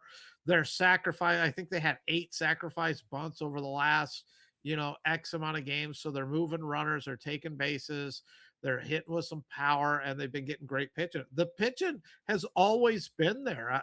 We talked about 3 really good young prospects that have come up with Tolley, Bennett, and Early. And they're doing this now with Garrett Crochet out. And law of averages says they have to start winning at home. They have this weekend by swinging that, sweeping that series against Tampa Bay. And if they could just start winning at home, they're 8 games above 500 on the road. It's at home that they're still 6 games below, but they're starting to play good. Sonny Gray was on his way out of town. Aroldis Chapman was on his way out of town. There was talk of Contreras being traded. So the Red Sox were in that big time seller mode because they had been so bad and underperforming all season. I think the Red Sox are going to shift into buy mode now because they're the final wild card team as we stand right now. What are they, 4.5 games behind the Yankees? And if Aaron Judge is really out for a big chunk of the rest of the season, the Yankees have to go find some power and some offense out of that lineup, or they're in trouble too. And Tampa Bay's lost 5 in a row, just got swept by the Red Sox. There are serious questions on that. I'm not saying the Red Sox are going to win this division, but 13-game winning streaks can really help, especially in the American League when only 5 teams were above 500 like a week ago. So it's a good spot to be in. They're playing good baseball. Let's see how long this run can last. When we talk about the rejuvenation of the Philadelphia Phillies, we can't get through a sentence without talking about interim manager Don Mattingly and the way he's turned everything around. If you asked 100 people who Chad Tracy is, I bet 101 of them wouldn't know. He's their manager, the Red Sox manager. Should he be getting any credit for this? No, I can't go there. This is one of those, look, man, he's the intern. Let's get through this. If you go on and win the World Series, yeah, maybe you deserve that extension. But even if you make it as a wild card team, I think you have to go get a legitimate major league manager. And he's done a nice job, but he hasn't where I think Don Mattingly fits wonderfully with the Phillies. I think Tracy is just a case of they started hitting with power. The team's starting to get along well, and it's starting to come through together. I don't think it's a Tracy thing at all. You mentioned the Red Sox. They're at home. They've got 3 against Baltimore. They've got 3 against Toronto. They go to play 4 against the A's. That's all before the trade deadline. Trade deadline weekend. They're in LA against the Dodgers.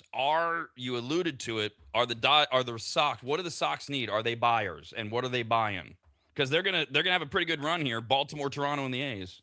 I think they're buying, and my dream, which will never happen, is, and I've texted you, I think several times, let's go get Scooble. Quit being this small market team. Let's go get in the Scooble. They have the farm system. They have the major league ready depth. They have depth at pitching. Their pitching has not been an issue this whole season. They're one of the best and deep pitching staffs in Major League Baseball as far as starters go. I think they need to strengthen up their bullpen a little bit. And I'd like to just get a little bit more power in the lineup, but it's not power. I want a home run guy who then strikes out a bunch. It's got to fit. I think the Red Sox need to go back to their get on base, extra base power that also turns into home run power.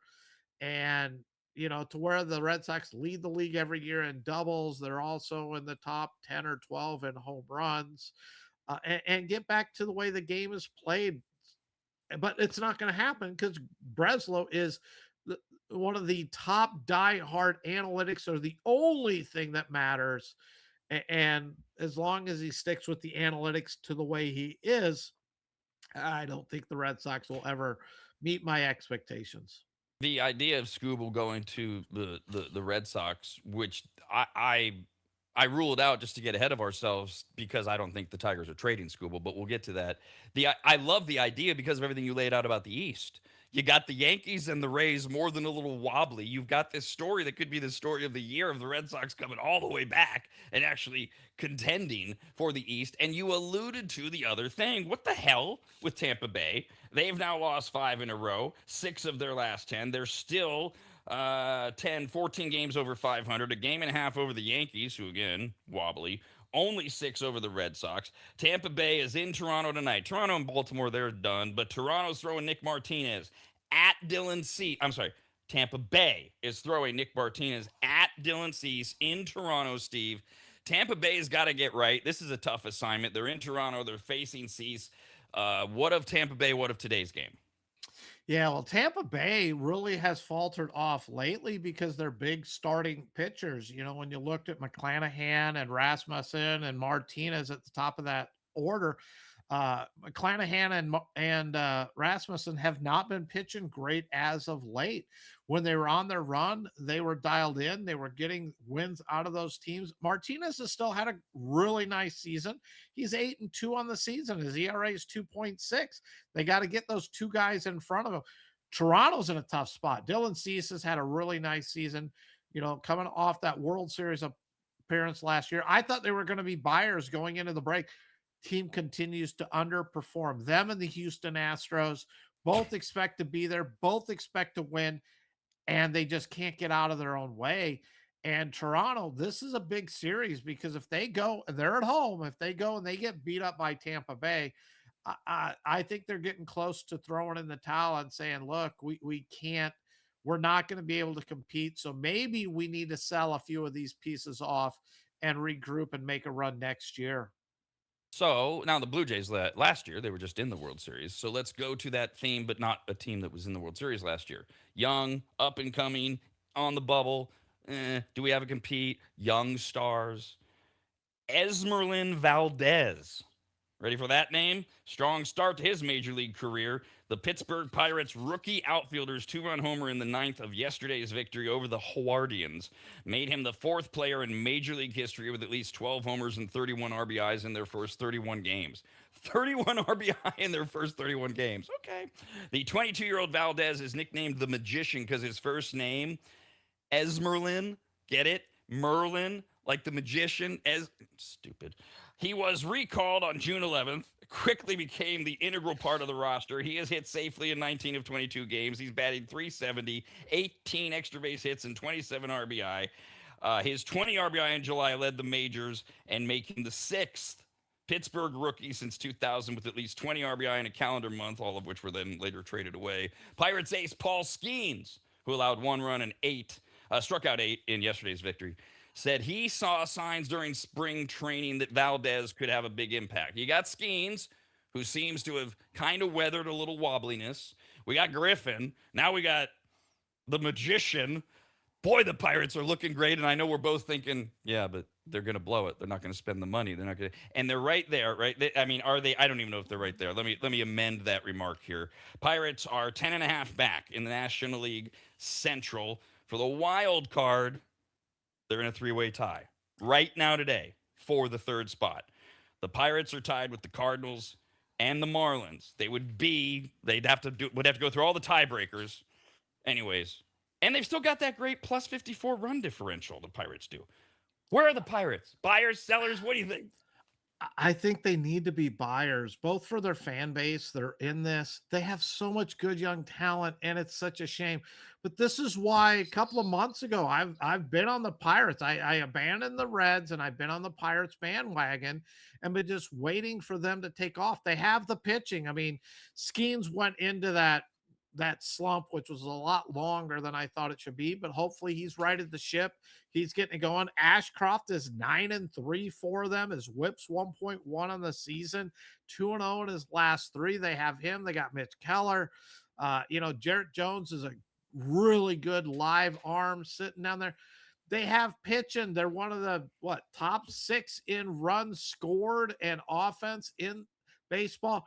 This is a team that should make the playoffs, and so much good young talent. They got another kid I was reading about over the weekend that is a third baseman. And we already know Connor Griffin, how good he's going to be at shortstop. They got a third baseman who has matched, if not beaten, Connor Griffin's minor league stats, stat for stat, who they think is going to be a cornerstone third baseman for this team for years to come until they hit their free agency point and then have to let them walk because they won't pay them. But the Pirates are the classic example for me on how you have to put in a floor and that ceiling so this team can keep their product together. They've been going a long time without making the playoffs, without being serious in any way. They have finally are seeing the rewards of all these bad seasons with their draft picks hitting the major leagues and being contributing. And they didn't miss on that many. They have a lot of great young talent. Let's see what this team could do. I love watching them, and they need to take that step forward and show they're serious contenders, especially for the fan base. It's tough when you're going through it right now with the A's. At a certain Ugh. point, it's like, oh gosh, really? Yeah, I always have high hopes. We think we can there, but take the A's and add quality pitching to it too. And that's where the Pirates are. They have to compete. They need to do it. And the fan base has to be able to taste some success. Please. And then just to go over here and then come back here, the A's, to their credit, have kind of started to implement the Rob and Steve program. I don't know anybody on this pitching staff because they've set them all up for waivers or they're released. They're bringing up all these kids, et cetera. And that's where the A's should be. Now, to the Pirates, you mentioned the fan base, absolutely. Plus, as a fan, I want to see the Pirates get in, and I think you've already get into the postseason and flame out quickly. You've already answered the question. Here was my thinking. The Pirates are there right now. Do whatever they have to do. Get in, and they get a little showcase, etc. Then we go into the collective bargaining agreement. When we get out of that, whenever there's baseball again, if there's that floor of you have to spend this much, and there's the cap, whatever they work out. At that point, does the culture change because it has to in Pittsburgh and they're set up? They've got 3 or 4 or 5 extraordinary talents under 25, and they've got a new CBA that lets them become something that's really competitive?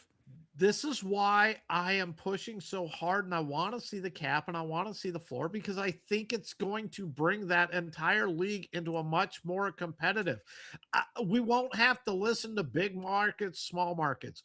We all know the teams that really want to win are still going to be the top teams in the Yankees and the Dodgers, because they still do it the right way with player development, etc. But it allows the Buffalo Sabres, which are the Pittsburgh Pirates, to crawl back into, well, they're not even the Pittsburgh Pirates, but but to crawl back in and give every team in the offseason has hope that we may be able to make a run this year.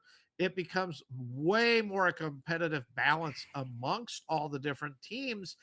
And I think you're ultimately going to end up with possibly some additional championship teams that win a World Series that under the current framework will not happen with the way it is now. But with the cap and the floor, I think it opens up those possibilities for every organization that has smart, intelligent people, baseball people running the organization, to give them a chance to compete. There are those teams, sorry to say this, with the A's that just with your current organization and how you run baseball, it's just I don't think it's going to happen with them.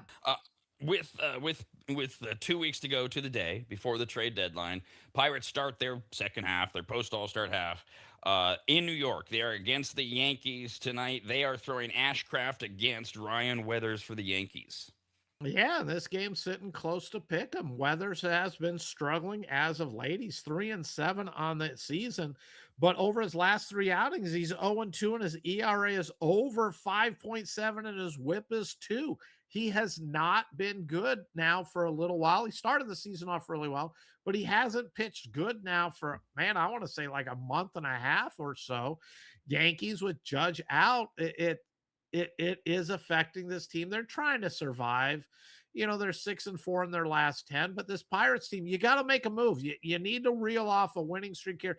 You need to be able to go into New York and let baseball know this is our year. We're going to compete and make a statement. If they can go and take 2 out of 3 in New York in this, if it's a 3-game series, I think it sets them up to have that confidence to say, look, we need to be buyers and let's play great up through the trade deadline, acquire some pieces, and then show our fan base we want to win.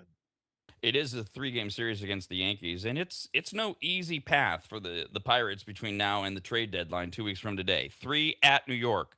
They host the Cubs, they host the Diamondbacks, they go to Cincinnati, and then they go to Milwaukee right at the trade deadline. And if you can come out of that with a record above 500, I think that sends a strong message, because right now, you're tied for the last wild card spot. You're playing a very difficult section in your schedule. And if you can come out of this with above 500, and I don't want to say, oh, hey, look, they're 10-9. I'd like to see them come out of this. And I don't know how many games it is, like a 12-7 rolling out of that would give the team all the confidence to go strong into that second half of the season. If you're less than a casual baseball fan, even a casual fan, you're probably like, the Pirates? Really? And you would be the same about the Chicago White Sox. Sean Burke and 2 relievers combined on a 4-hitter. Colson Montgomery hit his 24th home run. Sox beat the Blue Jays 3-0 yesterday. They won 5 of 6 against Toronto this season. They outscored the Blue Jays, by the way, 29-12, because they're done playing each other for the season. White Sox have a 1-game lead over the Howardians, and they will play the first place team in the West. So we've got the White Sox to talk about. We got the American League West to talk about, because the Rangers still have a half-game lead over the Mariners in the West, a 4-game lead over the Astros, and then you get to the A's at 8 games back. And tonight, the White Sox at Texas, they are throwing Eric Fetty at Jacob deGrom. Yeah, and Jacob deGrom, even though he's not getting the media and everything, outside of what was it, like a 4 or 5 start section there, where he was giving up the home runs, he's actually pitched really good. He's 7-5 on the season, 3.5 ERA. His WHIP is just under 1. Even though he's 1-1 over his last 3 starts, his ERA sitting at 3, his WHIP is 0.94. He just keep the ball in the ballpark. The other part is find some offense. And that's been the problem with the Rangers for 3 years now. I keep harping on it. They're a better team at home than they are on the road. I like this White Sox team. They got Fetty going today. He's 2-3 in the season. He's more of an innings eater, try to keep you in the game, but he's 2-0 over his last 3 outings because he's gotten some run support. His WHIP in his last 3 is 1.6, but they've been scoring runs for him. The White Sox are fun to watch. A lot of good young talent. They have Murakama's back, him with Colson Montgomery. They have power for this team.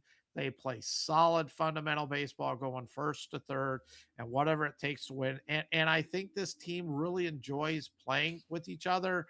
The chemistry is there. They like the team. They hang out together. You see that energy in every game they play. And this is a good barometer. Is Texas finally going to figure out to start hitting the ball? I doubt it, but they are a better team at home. And I hope the White Sox stay in it. I hope they really make a run with the Guardians, and here come the Tigers for this division. What is your overview? And we're going to do this a lot over the next many weeks of the NFC South. I'm sorry, the American League West. Rangers half game over the Mariners. At least they're both 500 or more. 4 games over the Astros. 8 over the A's. Technically, the Mariners are a game out of the wild card if you give the Rangers the American League West, and then you got the Orioles and the Twins coming up. Miami's at Houston today. The A's are at the Diamondbacks. The Reds are at the Mariners. We don't have to do every game. But what's your overview here of the AL West and where we're headed the next few weeks, especially with the deadline looming? The AL West, I still think the Mariners are the best team in this division. I think they ultimately will end up winning it, even though I keep waiting for them to take off. If the Rangers could ever find some offense, I think they're going to make a run. I think we're going to see in the next week to 10 days if the Astros are going to start waving the white flag. I think they're borderline now accepting that their season is over. They're not going to be able to compete. And if that's the case, I expect them to start moving on from some players. I see, Isaac Paredes being traded off of this team. I think they're going to go into seller's mode. I think the A's and the Angels are done. They waved their, white flags. They surrendered. And the A's showed it when they did what you and I have been asking them to do. Look, you're not going to win the division. You're not going to make the playoffs. So let's develop the young pitch and look for the future. And the A's have accepted that, and that's what they're doing. And I think it's the right thing for this organization. But the Astros, they are right there. They're teetering, and I think they're ready to throw in the towel and say it's season's over. Leaves it to the other two. And I just think the starting pitching with more offense. Cal Raleigh can't continue to have such a bad season. He has to pick it up at some point. And just the offense is so much better, even just potentially, than the Rangers. So I think the Mariners win the division.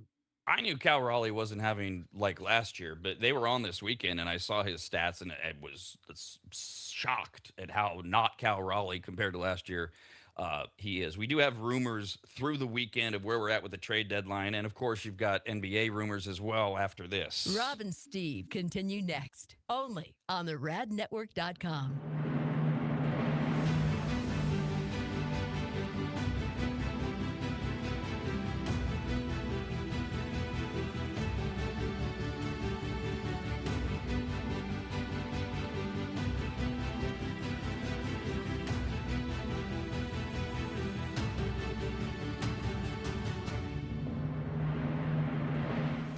If you've never heard of microseal, let me tell you what it isn't. It is not a really small marine mammal.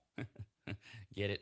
A microseal? Oh, fine. Just ask AI. AI describes microseal this way with a bunch of AI words. Microseal is a premium, eco-friendly, and biodegradable fabric protection spray that penetrates deep into fibers to provide permanent stain, soil, and sun fade resistance for rugs, furniture, and delicate fabrics. It uses nanotechno blah blah blah and blue blue blue blue blue. What AI is trying to say is that microseal is non-toxic, non-allergenic, safe for pets and children, and although AI doesn't say this, it should, you need to contact a longtime maggot Joel from AdvantageSteam.com right now to get him to apply microseal for you. You can even make appointments online at AdvantageSteam.com. We've had microseal for years at Williams Manor, and it treats a lot more than carpets. Microseal protects virtually all fibrous materials, including wool, cotton, silk, suede, leather, and synthetic fabrics. It protects upholstery, carpets, rugs, draperies, and clothing, including wedding dresses. And ladies, you're going to need what? 3 or 4 of those in your lifetime. And it protects against stains, moisture, and UV degradation without changing the texture. Also, if you're an interior designer, Joel has a special program just for you, and all you have to do is say the password, which is what? But there's no password, I guess. Never mind. Whoever you are, contact Joel at AdvantageSteam.com. And if you're an interior designer, tell him, I guess. I don't know. That's AdvantageSteam.com, where you'll learn more about microseal and everything else that Joel offers. At AdvantageSteam.com, that's AdvantageSteam.com, AdvantageSteam.com.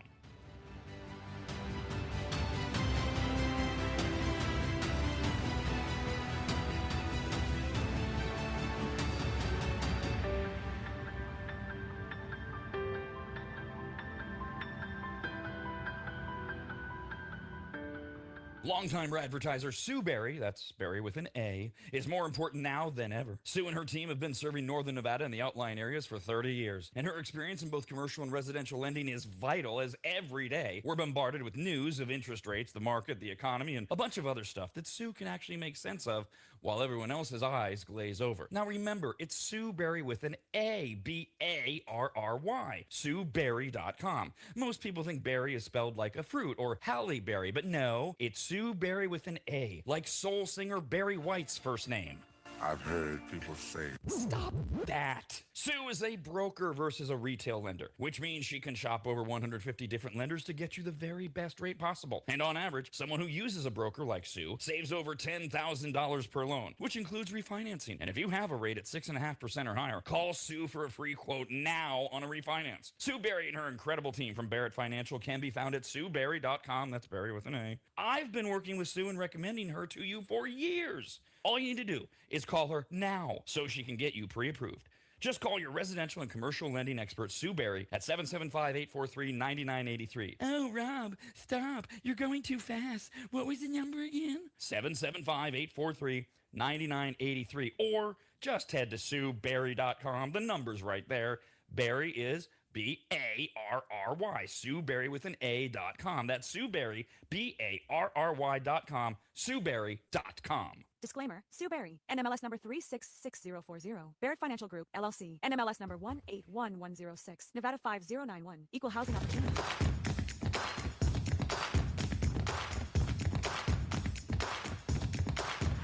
Steve has been running sports books for decades, and Rob spent decades running radio so far into the ground he just created his own network. This is the Rob and Steve Sports Show on the Rad Network. Just in the interest of time, as we're full on into the second half of Major League Baseball post-All-Star break, one story I want to mention from the NBA, most of it's all rumors, LeBron, et cetera, like that. One thing that really did happen, the Thunder are trading all defensive wing Lou Dort to the Hawks in a 3-team deal. Oklahoma City has now acquired 7 second-round picks while going under the second apron. They've shed $200 million this offseason with their trades. And when I sent you this story, Steve, you basically wrote back and go, yep, that's what happens. OKC, they win a title. They're still trying to catch up back up to the Spurs. But, hey, we got to pay these guys. So you weren't surprised at this move? No, not at all. I expected it. That second apron is really affecting basketball teams and where they go. One of the things, and I don't know if I texted you this, but one of the things that I've been complaining about is the penalizing of teams. OKC took a team and they dismantled it and built what could turn into, and we thought would turn into, just a dynasty for a 3 to 5, maybe even 6-7 year plan. We know the paying of the players, but the way the aprons are set up, you're not rewarding teams for having great drafts. A lot of teams build their rosters out with free agency, trades, stuff like that.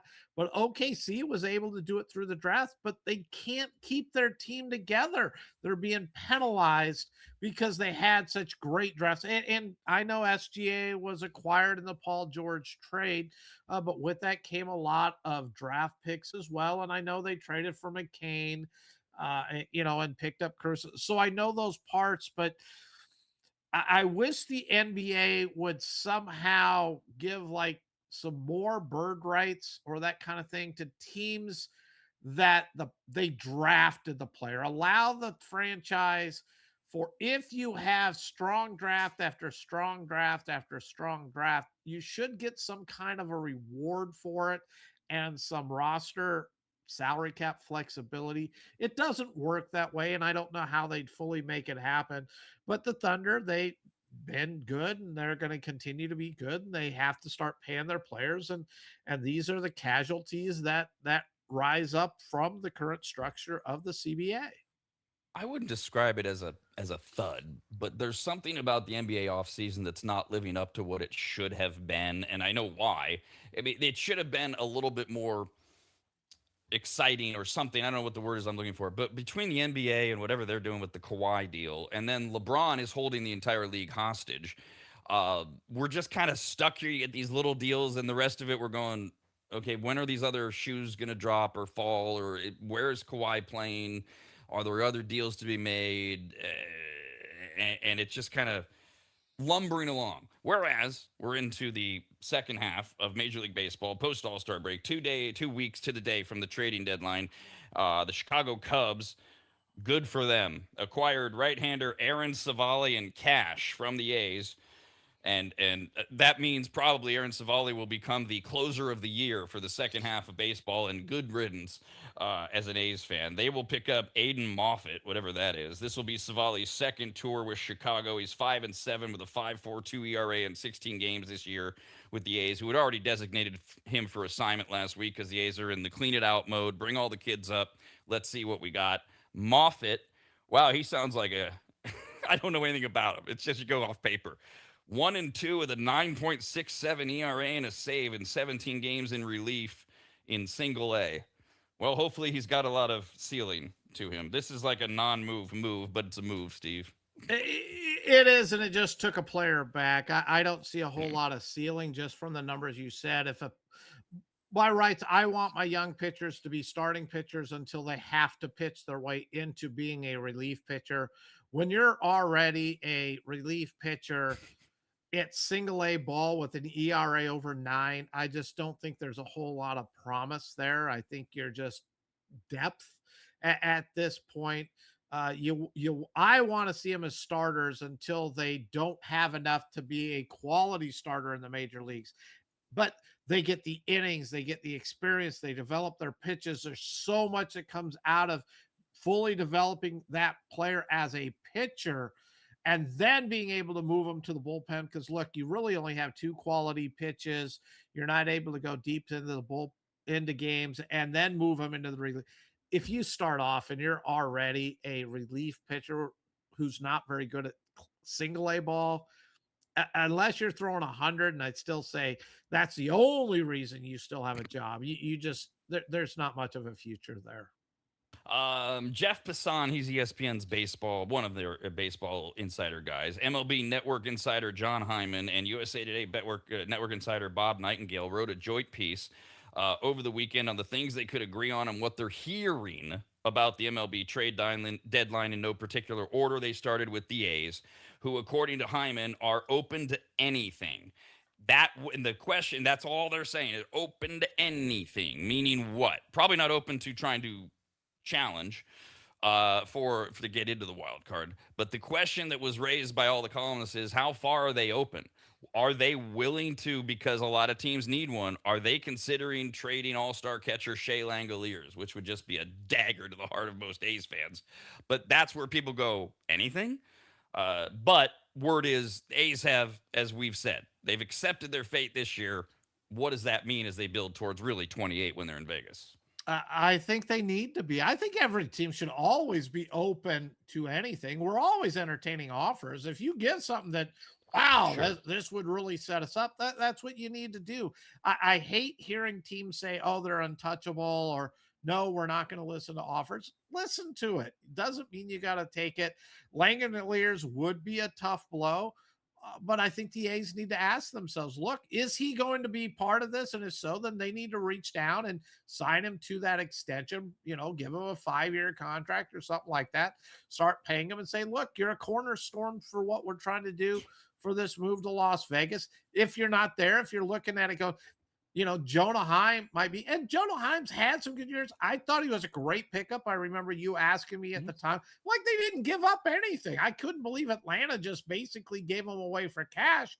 He's a quality backup. But I don't know what their farm system has. Maybe they have a really good young catcher down there as well. And they're like, if we sign him long term, then we're going to block his path to the major leagues. But then you look at trading that player, because if he ain't going to make it up with you, then maybe you need to, as he has value as the prospect, move him on. I think these teams, all of them, hold on to and value their prospects too much. I'm not for trading them all away like a Dave Dombrowski and let's get rid of 28 minor leaguers in one single off season.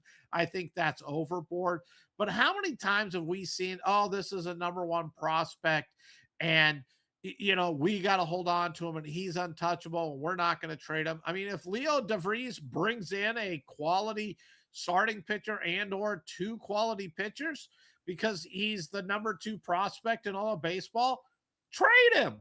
If it's going to help your team go, look, you're already in a long jam. You got Wilson who plays short. You got this Corona Grayers or what? Yeah. Right. I mean, you have trade him. Look at trading him. He's your top prospect. But if you can get a nice haul for him to help the team moving forward, and for me, that's got to be at least 2 quality pitchers.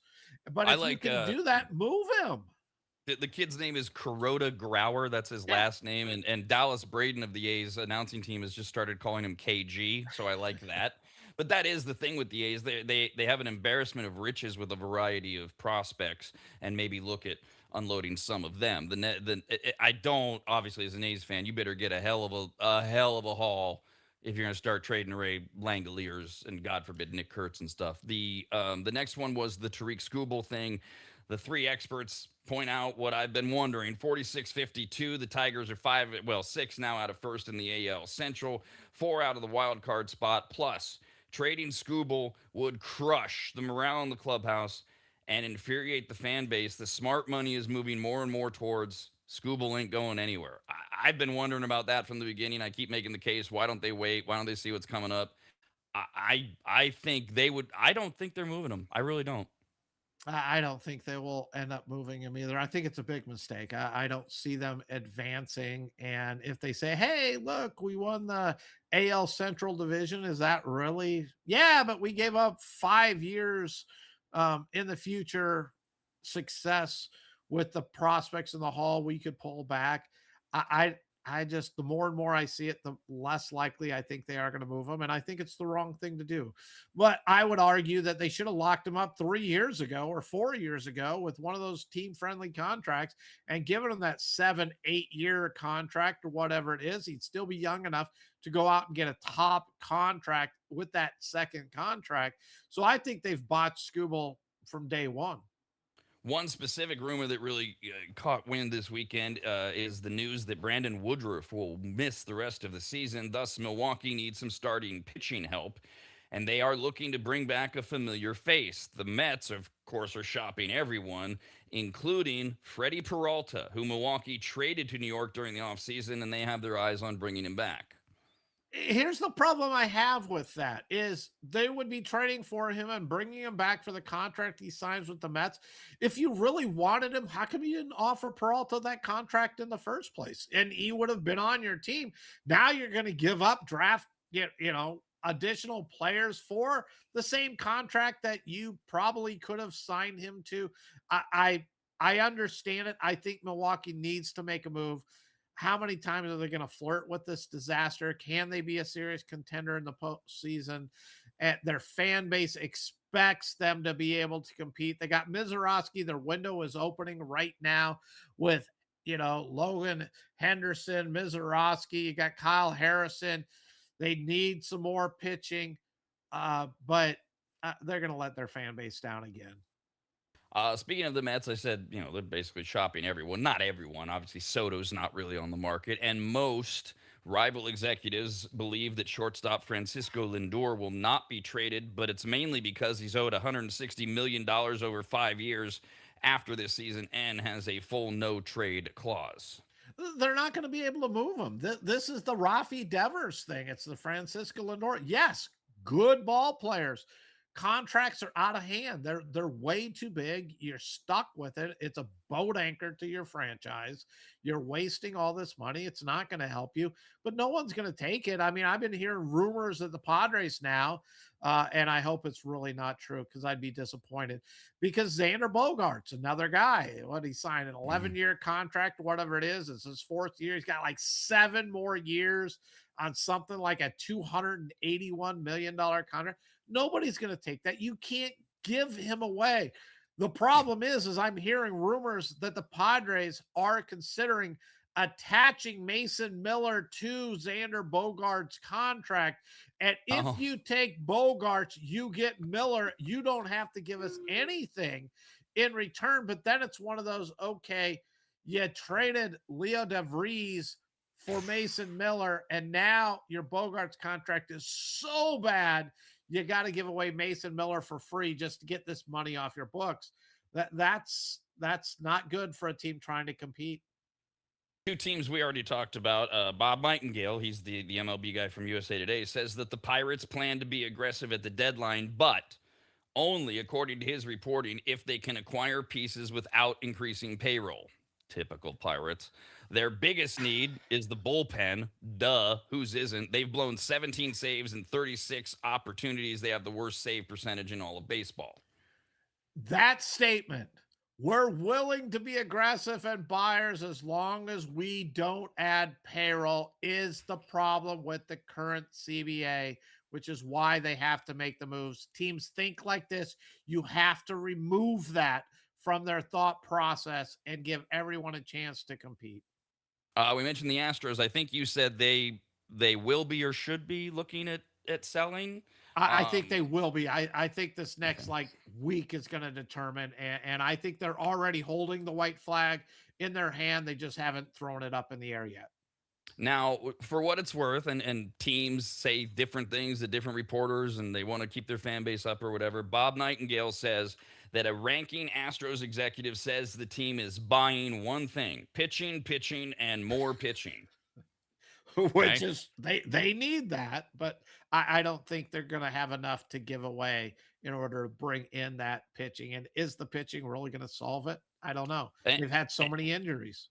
between now and the trade deadline, the Astros have to host the Marlins. They have to go to the White Sox, and then they go to the Angels, and they are hosting the Rangers right in the midst of the trade deadline. So, in terms of that whole will they, won't they thing, they're going to have a good sample size between now and then. The team that is open for business is Cincinnati.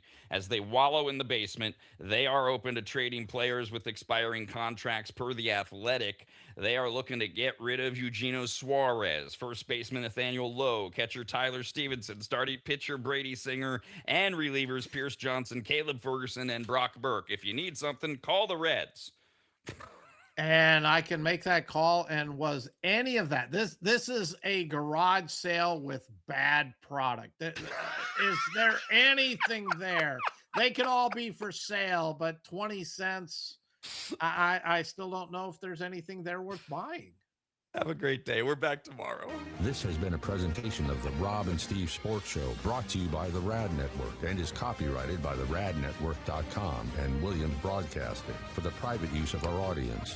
Any reproduction, accounts, or descriptions of whatever Rob and Steve just talked about without the express permission of the Rad Network, Williams Broadcasting, and Rob's really